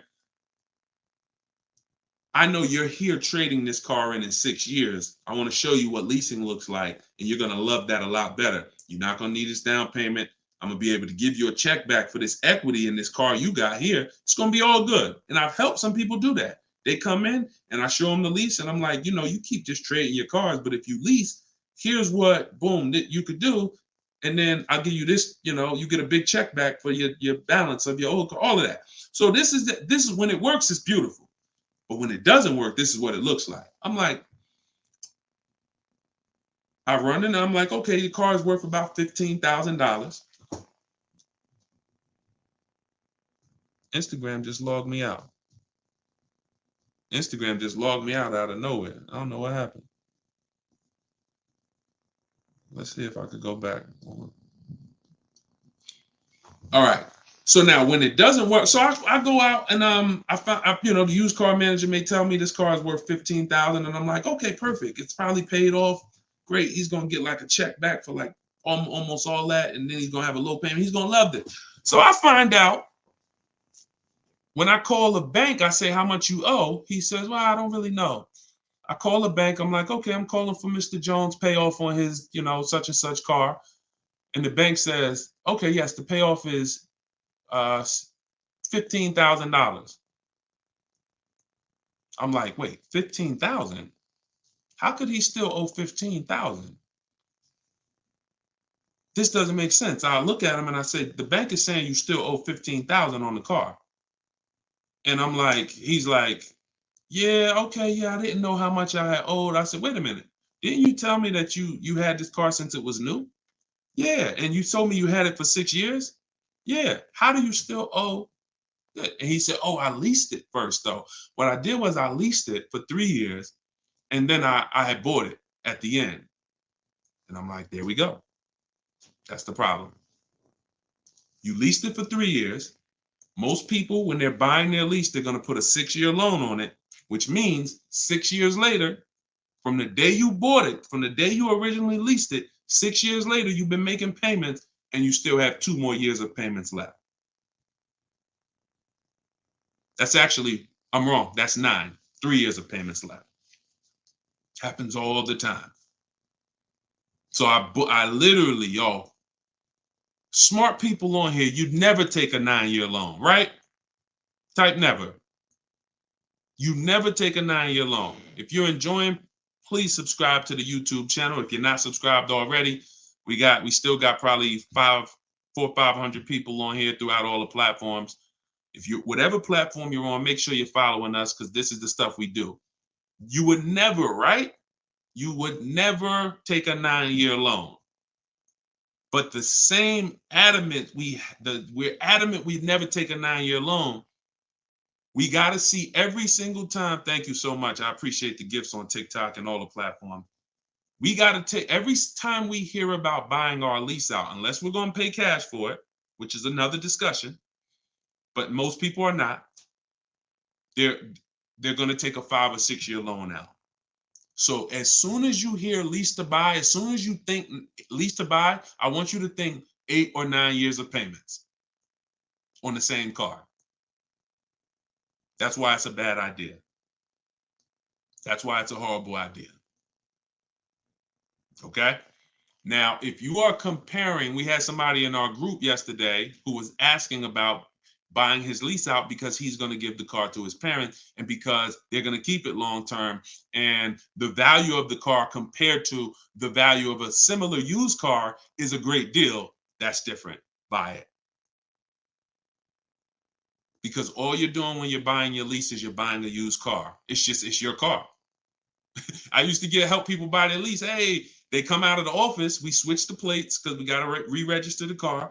And I'm like, okay, so how was it? Now they just signed up for a 5-year loan, 6-year loan on a car that they've already been in for 3 years. They're not really excited about it. You know, I've had the car for 3 years. At least when you go buy a used car, you're excited about it. You're excited, oh, nice, it's new to me. But when you buy your lease out, you're not really excited. Thank you, man. Y'all going crazy with these gifts and everything. I appreciate it. So these are the things, like what I want y'all to have. As long as you stick with me and you learn what I teach, you're going to have clear boundaries that you operate in that always protect you. That's the name of the game. There's clear things I do. There's clear things I don't do. I know I have rules. I have boundaries. And what I want y'all to get familiar with is the 8-year rule. The 8-year rule is the first rule.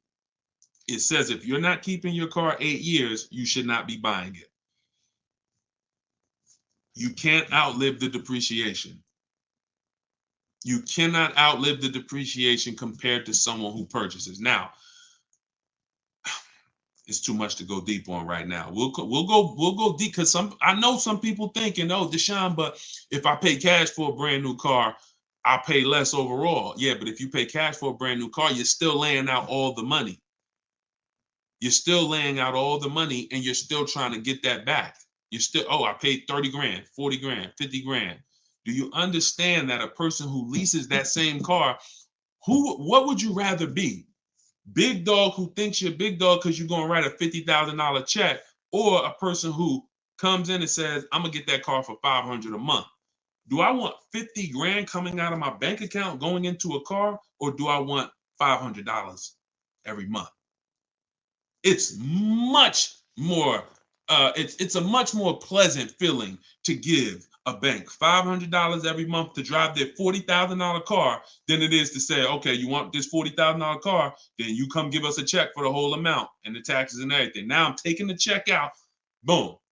And again, there are situations where that's right, but I want you may have been somebody who's like, yeah, but I don't think it's right for me. And that's okay. That's okay. I'm not one of these people that's going to make y'all feel like you are wrong by using leverage and learning how to creatively acquire cars where it's a little bit of money coming out of your bank account every month versus what people have told y'all and how you should be buying cars. Thoughts about leasing luxury vehicles. It doesn't change, Dr. Doctober. That's a great question. He said, what are your thoughts about leasing luxury cars? Same principle, 8-year rule.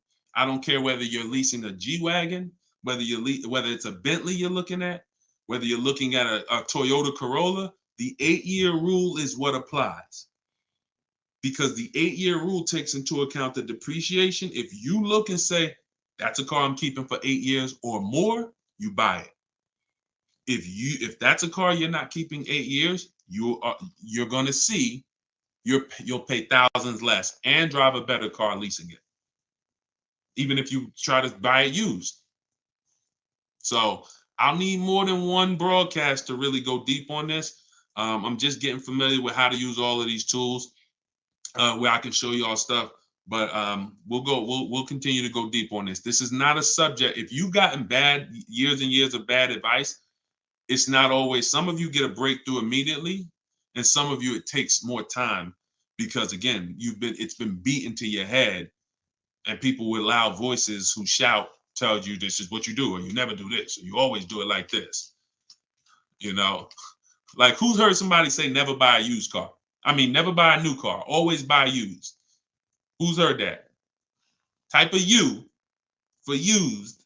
If you were taught you always get a used car, you should never get a new car. Who's taught that? And we got a couple more minutes. We'll stay on. We'll do some more questions. As long as y'all continue to share the broadcast and continue to stay tuned in, I see we still got hundreds of people on, then we'll continue. All right, now let me tell you how, see, you either have to teach something that works for everybody, or what you teach will mess people up. If somebody says to y'all, every single one of you should be buying used cars, because that's what they'll say. Never buy a new car. Everybody on here should be buying a used car. So that means you think everybody in the country should be buying used cars, right? Yeah, absolutely. Nobody should buy a new car. Nobody in this whole country should buy a new car. Like, no, always buy a used car. Okay, perfect. So let's just say if you had your wish, everybody in the country would be buying used cars, right? Because that'd be better for them, right? Yes, if I had my wish, everybody would be buying used cars. Then here's my question. How do they become used cars then? How do they become used cars if everyone is buying used cars? I want y'all to think about this. If you had your wish, you could snap your finger, Mr. Financial Advisor, whatever you teach. How could everyone buy used cars? It's impossible. The cars come in new. They don't just, so if everybody was buying used cars, what's happening to the new cars? They're just sitting there. And then, so that's not a practical solution. How do we acquire? Who should be buying brand new cars? People who are going to lease them, and people who are buying new cars, who want to purchase, keep long term, and you could afford new. That's only if some people say, Deshone, I want to buy. I'm not leasing, I want to buy. I keep my car, but should I buy new or pre-owned? That depends on budget. That depends on, unless you want one specific from a year, somebody be like, oh, I want this special year. But if it's a case of, you know what, I can afford both. Should I buy new? Should I buy pre-owned? That's a matter of budget and preference. If I could afford a new one and I can keep it long enough to outlive the depreciation, then I'll buy new. But if I can't afford to get a quality vehicle for my budget, then I'll buy pre-owned. And some people want to treat themselves. Some people like, I only get a new car every 10 years, Deshone. I'm going to get something new. That's fine. That's fine. As long as it's long term, because time heals all wounds. We killing the likes on TikTok too. I appreciate everybody tapping the screen. Y'all still running the likes up. Appreciate it. Shout out to the subscribers. If you haven't subscribed to us on YouTube yet, please, we invite you to subscribe. This is what we'll do. You'll get notifications of when we live, so you can make sure you tapped in. I see you, Barbara. She said, I just bought the book. I appreciate everybody who got the book at 75% off. This is the launch. I'm excited. As y'all saw earlier in the broadcast, we're already rated 4.94 on Goodreads.com. We got 31 reviews. That book, Car Shopping for People That Hate Car Shopping, has been really changing people's lives and the way they shop. It's a tool. It's not something you read. It's something you use. So get your copy at deshonesbook.com, 75% off, or you can scan the QR code, or if you're on Instagram or TikTok, just go to my bio And as long as you're seeing this, you still should be able to get it at the 75% off price. And it's immediate download. So, and you'll see as you read it, there's a reason I had to make it a digital book. I couldn't print it because it links to videos, it links to docs, I got scripts that it links to. There's no way I would have been able to do it printing the book. And then also, sometimes I need to update stuff, like Vroom went out of business 2 months ago. If I would have printed the book, now Vroom is, I need to be able to update real time when something happens, and I couldn't do that with a print book. I didn't want thousands of print books out there and then something changes and now I got to tell people, oh no, you got to get volume 2 now. You know what I'm saying? Thanks, Angelina. All right, so Dr. Coop says, I have a paid off Toyota. I don't want to trade it. Should I have a down payment? You don't need, look, if you can find a deal on the vehicle you want below your budget with no down payment, then do it. You said you have a paid off Toyota. You don't want to trade it in. Now, here's what I ask people. You put the vehicle to use, because if you're going to go and get another vehicle, then you're going to be paying for that vehicle. You don't really want, the only people I recommend have an extra vehicle is if you're a high mileage driver. Who's a high mileage driver? You're driving over 20,000 miles a year. Over 20,000 a year, type HM for high mileage. These are the only people that it benefits you having a paid off car like this. So sometimes it's worth it to buy your car, pay off the first car. And here's what I like. All right, so we got a lot of high mileage drivers watching right now. So I have a strategy in the book, and what you'll hear me talk about is really 2 routes for high mileage drivers so that y'all can stop having all this negative equity when you come in to replace your vehicles. What typically happens with high mileage drivers, and the reason I suggest to them 2 cars, 1 car payment, is because they're putting so many miles on their vehicle, but your loan is a normal loan. Your loan is a 5-year loan or a 6-year loan. Those loans are made to go down for the normal or average driver. And even the average driver is going to have negative equity on these loans in the short term. So when you are destroying the value of your car because you're putting 20,000, 30,000 miles a year on it, it's going from being worth 20 grand one year to now it's worth 12 grand the next year because you put 30,000. You're destroying the value of it, but the loan that's attached to it is not moving. This is the indicator that the loan and the purchase price or the value of the asset is totally unrelated. They don't matter. That's why you have to make sure you get a good price on the asset. You can't just pay attention to what is my loan doing, because your loan doesn't tell you what you're really in the car for.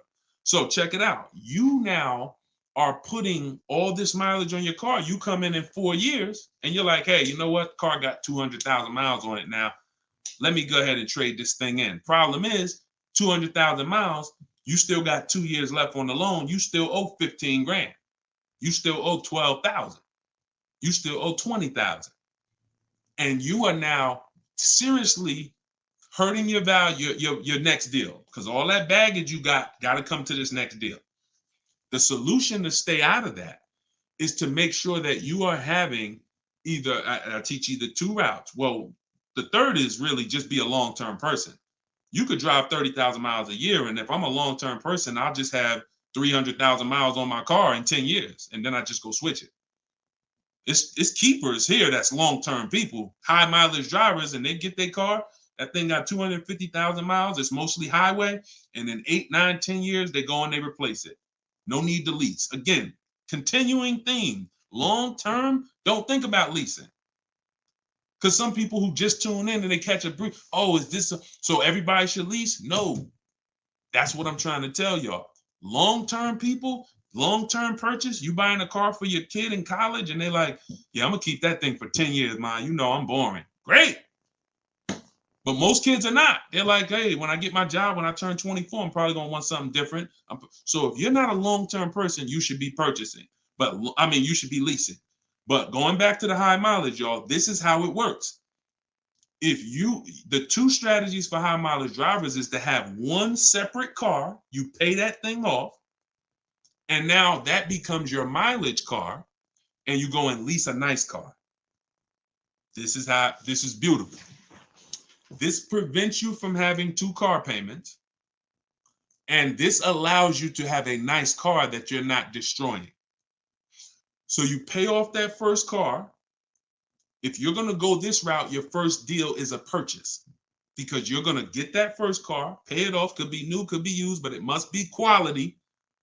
Pay it off, and as soon as that car is paid off, now I go lease my nice car. So I might be putting a high mileage on that first car I'm buying, but once I go lease my nice car, now I got a payment over here, my nice car is over here, and this is when I take out to dinner. This is when I want to go out and have a good time. I don't want a car that I'm just always putting, 30,000 miles a year on. Now I split it. And this has allowed so many high mileage drivers to continually be able to predict what they're going to put in these cars, because now they can't. You cannot predict how much y'all are spending on these cars, high mileage drivers. Y'all are losing so much on resale value. Your loans are just so high and they're moving slow. You don't know how much you are losing, but I break it down for you. It's thousands. You can't destroy the value of a car and then go trade it. It follows you. So that's one strategy. Second is a high mileage lease. Second is straight up. First time I experienced this, I had a guy came in and he was bringing back a lease with 75,000 miles on it. And I asked him, I said, man, I didn't even know. And that's my ignorance. I was selling cars and I didn't even know that was available. And I said, let me ask you a question. How long you been doing these, like, what do you do? He's like, I'm in sales. Like I do 25,000 miles a year, every year. I said, okay, wow. And you lease your car? He said, yeah. Because I already know what a good lease deal is. I just didn't really take into account back then. This is probably 2015. I didn't take into account a high mileage good lease deal. And when he told me what his payment was, and he said, yeah, I come back 75,000 miles. I drop that thing off. I pay my payment every month. Now here's the thing. He might only be paying $150 or $200 a month more for his super high mileage. But that's much better than him buying the cold car, destroying the value, coming back and trying to trade it with 10, 15 grand negative equity. So strategy, you are not really purchasing cars with strategy until leasing and purchasing is in your tool belt and you know when to use which. For your family, not just you, for your family. It's not just you. All right, so great questions.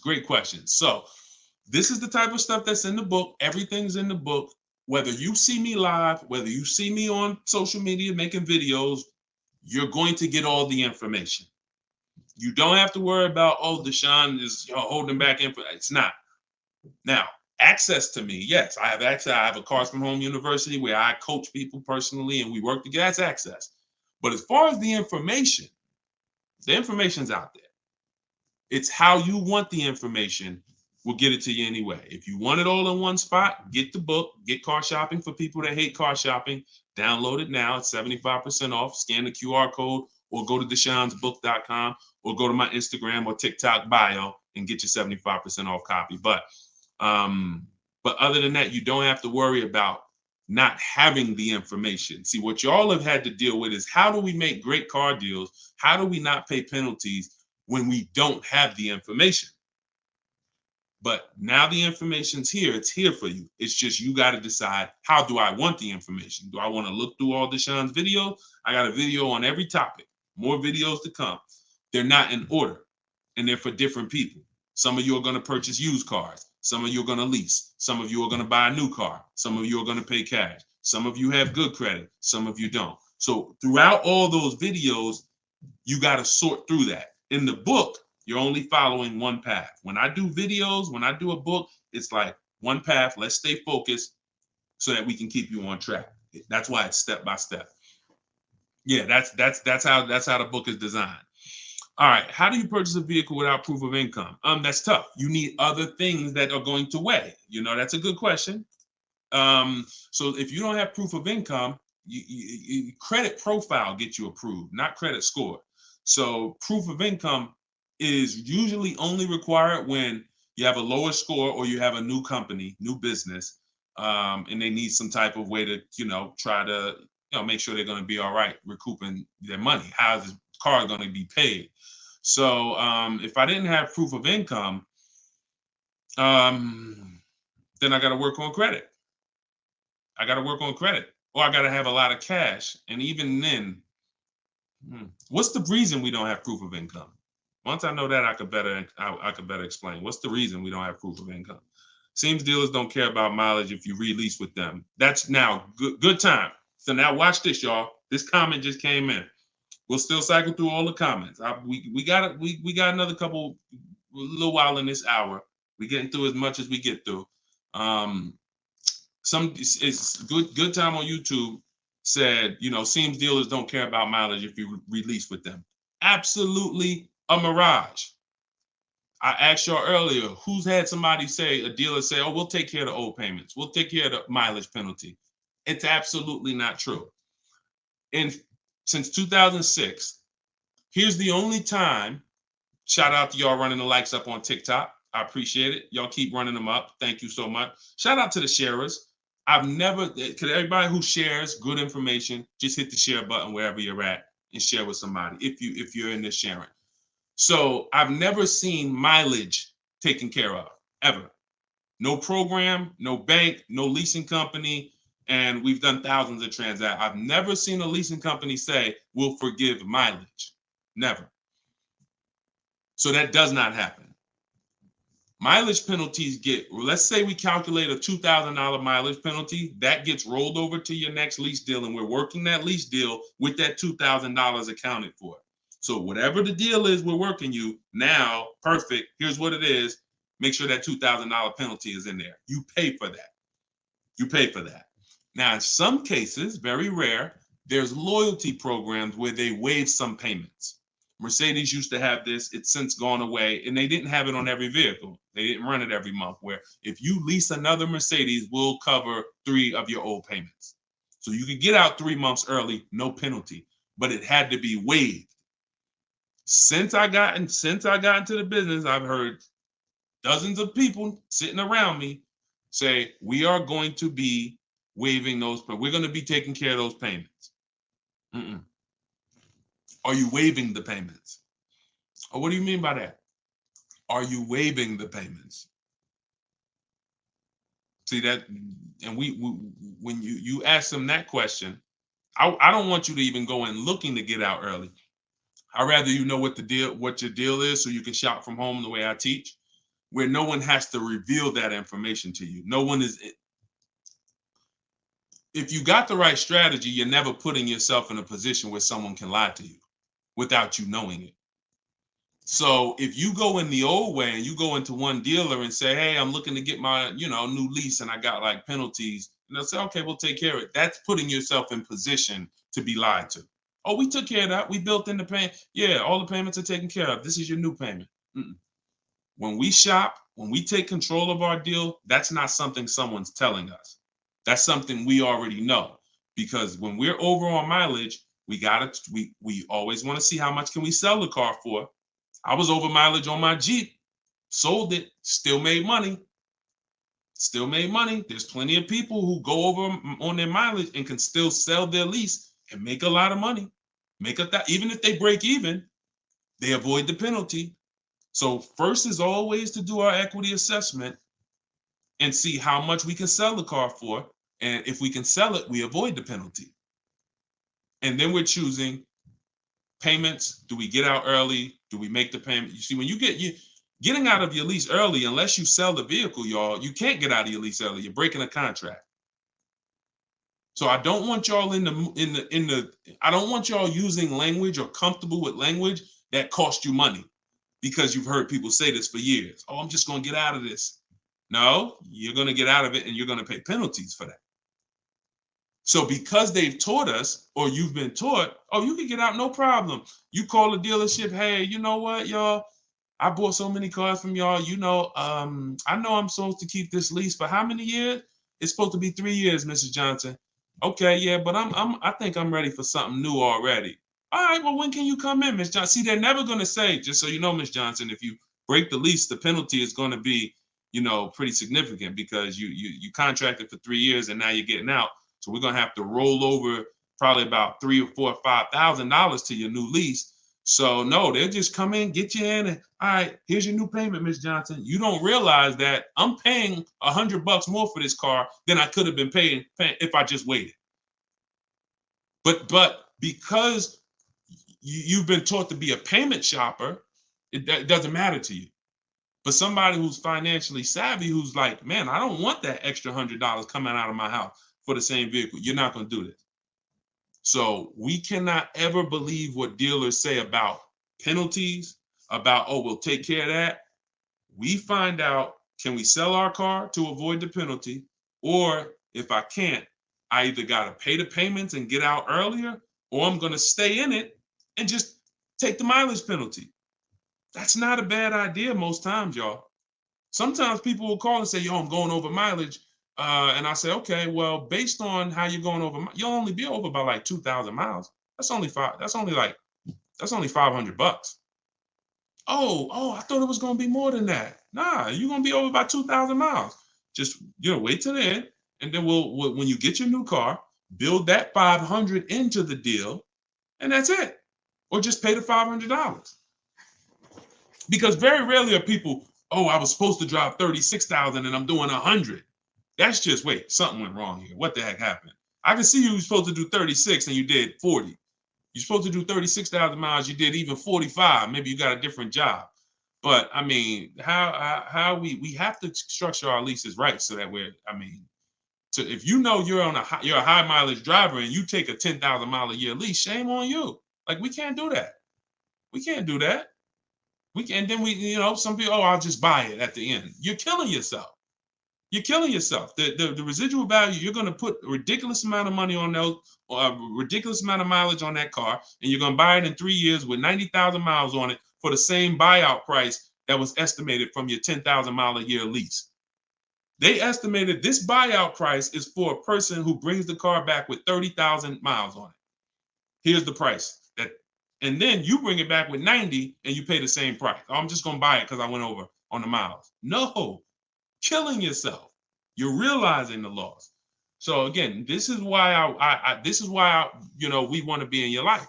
This is why I'm doing my best to be in your life so that you can avoid these things. Anybody who really wants to have somebody, like, we're set up. We've been doing this for 3 years as far as a company, providing education. So, whether it's hundreds, thousands, dozens, we're set up to make sure that everybody who wants to protect themselves and get the best deals are able to do it.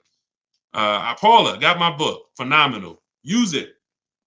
Everybody that got the book, thank you. I appreciate you, brother. Thank you so much, Lord. I appreciate you. We're going to be doing these lives regularly. I think, this is the best format. I like to come and interact and really answer questions and really show y'all, why I want you to start treating cars, buying cars and leasing cars, getting cars like buying small houses. Most people treat getting cars like going to Walmart and getting a TV, big screen. You come back home and you're like, man, it's like you get an itch, but you get an itch for a $30,000 decision or a $10,000 decision. When you start planning out your car purchases the way I'm going to show you, and you go in with a system and a strategy, the way that's taught in my book is 7 steps. First step is deciding whether you lease or buy. 7th step is delivery. So by the time you get to step 7 in my book, by the time you get to step 7 of what I teach, you should be picking up your car or it should be being delivered to you. So it's not about learning and reading and then, okay, Deshone, I just read everything. I just learned everything. I just watched all the videos. Now I'm ready to go get my car. No, we're going to you learn by doing. And if I teach you a different way to shop, different things to do, by the time you get your car, you're going to be like, oh, I didn't need Deshone to tell me what to do step 1 through 7.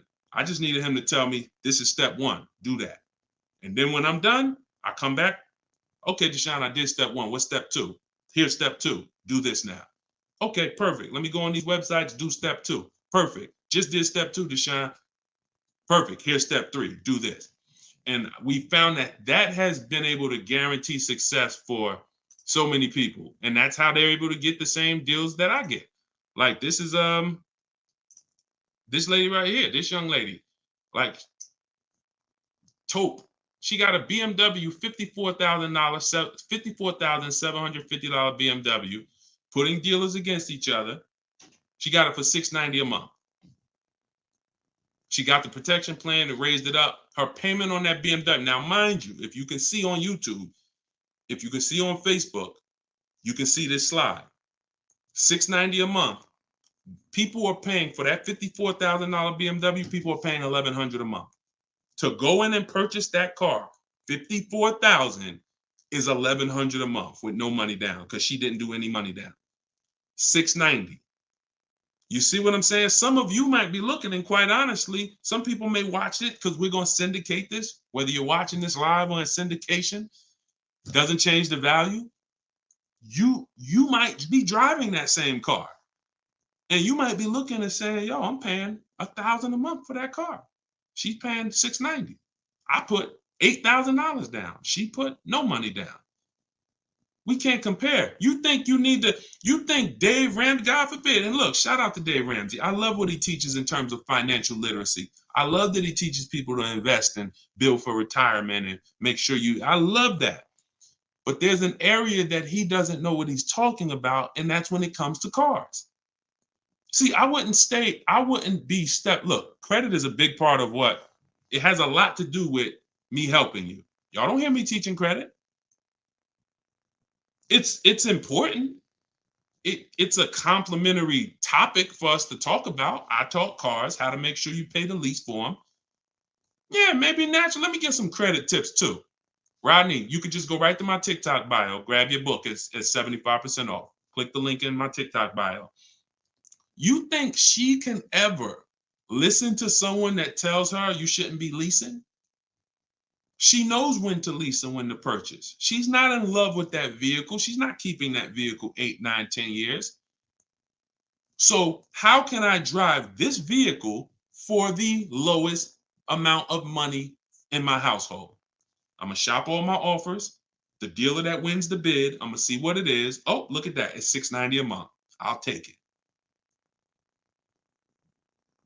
This is how we are going to keep thousands of dollars in our household. As things continue to go up, I need you guys to be spending, I need you not only to be making sure your cars are below your max budget so that every single month you're not growing tired and weary of your car payment. That means it just needs to be below your max budget. And then the second thing we need is to make sure that you are driving the best possible product for that money. You could be below budget and look at what you're driving for the money, and you're like, yeah, I'm below budget, but could I have gotten a better car for this money? Could I have gotten more car for this money? And I'm here to tell you that when you understand leasing, you're going to see there's no comparison. $690 a month for a daggone $1,100 a month vehicle to purchase. So short term, less than 8 years, we always lease. We never purchase. Now, in another episode, when we start talking about, in another segment, we'll talk about overpriced leases because every lease is not equal. Y'all gonna learn. Every lease deal, even when you learn to shop, you must learn to shop. You must, because 80% of dealers are overpriced on their leases. 80% of dealers who gave Taupe a quote, let me come back from this screen.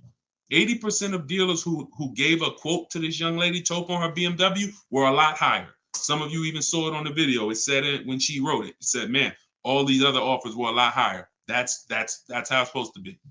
So you can't go back and forth with one dealer. You must reveal the best dealer, the best offer through multiple offers. So that's what you do. And you do that whether you're leasing or purchasing. And when you start doing that, you'll understand. That's in the book. That's what I teach. Bids. One-to-one negotiation is dead.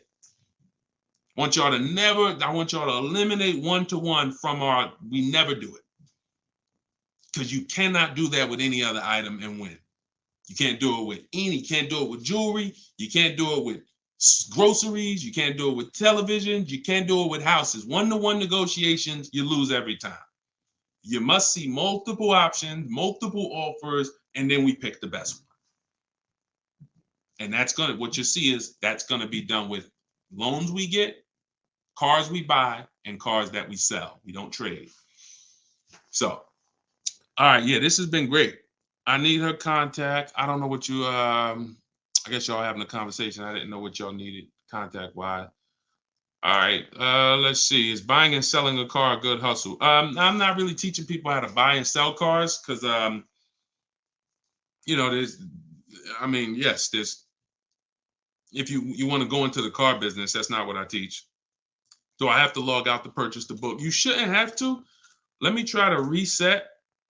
Let me know if it's still showing the $97 price or if everybody was able to get the 75% off price. Let us know. All right. I just reset it. So it should give you an opportunity to go back in there now and get it at the 97% off. All right.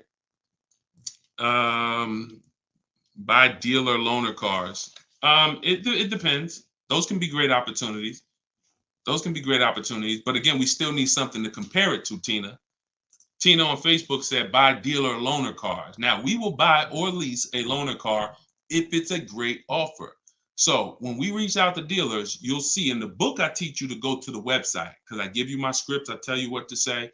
Some of you could do it by phone if you want to call a dealership and try to get multiple offers, but I would only speak to a sales manager.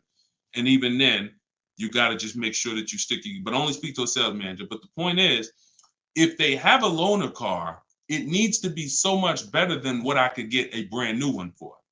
So if, for instance, if the dealer that wins the bid is offering me $3,000 off on a brand new one, but a dealer with a loaner car is only offering me $3,000 off or $3,500 off, and it has 3,000 miles on it, I'm going to go with the brand new one.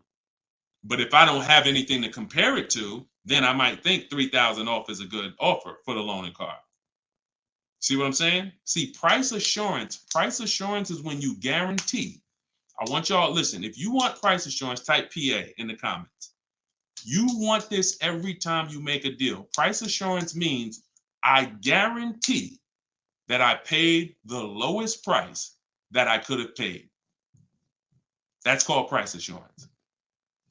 I want you to understand, some of you have been, though, is that possible with cars? That's what I want you to move from now on. I never want you to make another car deal without price assurance. How do you get price assurance? Multiple offers. It's the same way you get price assurance when you're buying groceries, when you're buying, spaghetti sauce. I know I saw enough offers to know there was nothing out there less. I went in, I looked at one brand and said, I gotta have it. I like those. And it was $1 off. And I thought price assurance is the best thing with a car because you literally can look at all these offers and say, this is the best one. It's amazing when you realize you're the prize. Some of you'll be like, man, I haven't been treated like I'm the prize. I know, we're gonna change that. When you use the systems that I want you to use, you'll realize, dang, I've been the prize the whole time. You mean all of these banks and credit unions would work this hard to try to give me it's all these options I got? It seemed like before I really didn't know all my options. That's right. But when you now change the way you shop and you now move into a bidding mindset, everyone I'm going to do business with must win the bid. The bank, the credit union must win the bid. And then I'm going to give the dealers a chance to see if they can beat it. Now they bank's going to get a chance to bid. Very soon we'll talk about how to do that without affecting your credit.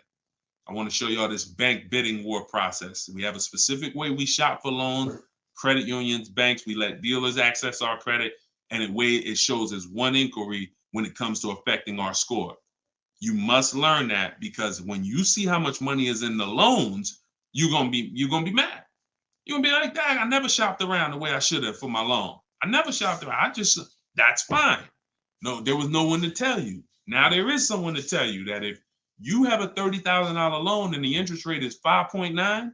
If you could have got 4.9, that'd have saved you $1,000. You get what I'm saying?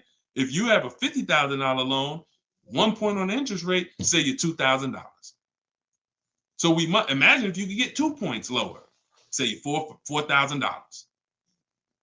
So we are excited to try to get money off the car. We're going to be just as excited to make sure we're not giving that money in our loan. The banks are not loving us because we don't want the banks to like us. We want the banks to say, man, we barely making any money on this loan, but we'll take it. You don't want the bank to say, oh, every time they need a loan, they just come right to us. They love us. Give them 5.9. They don't ask no question. Give them 6.29. Give them 7.2, whatever. They're not gonna shop. No, we don't want that. So, all right, y'all. So I will be back for another segment.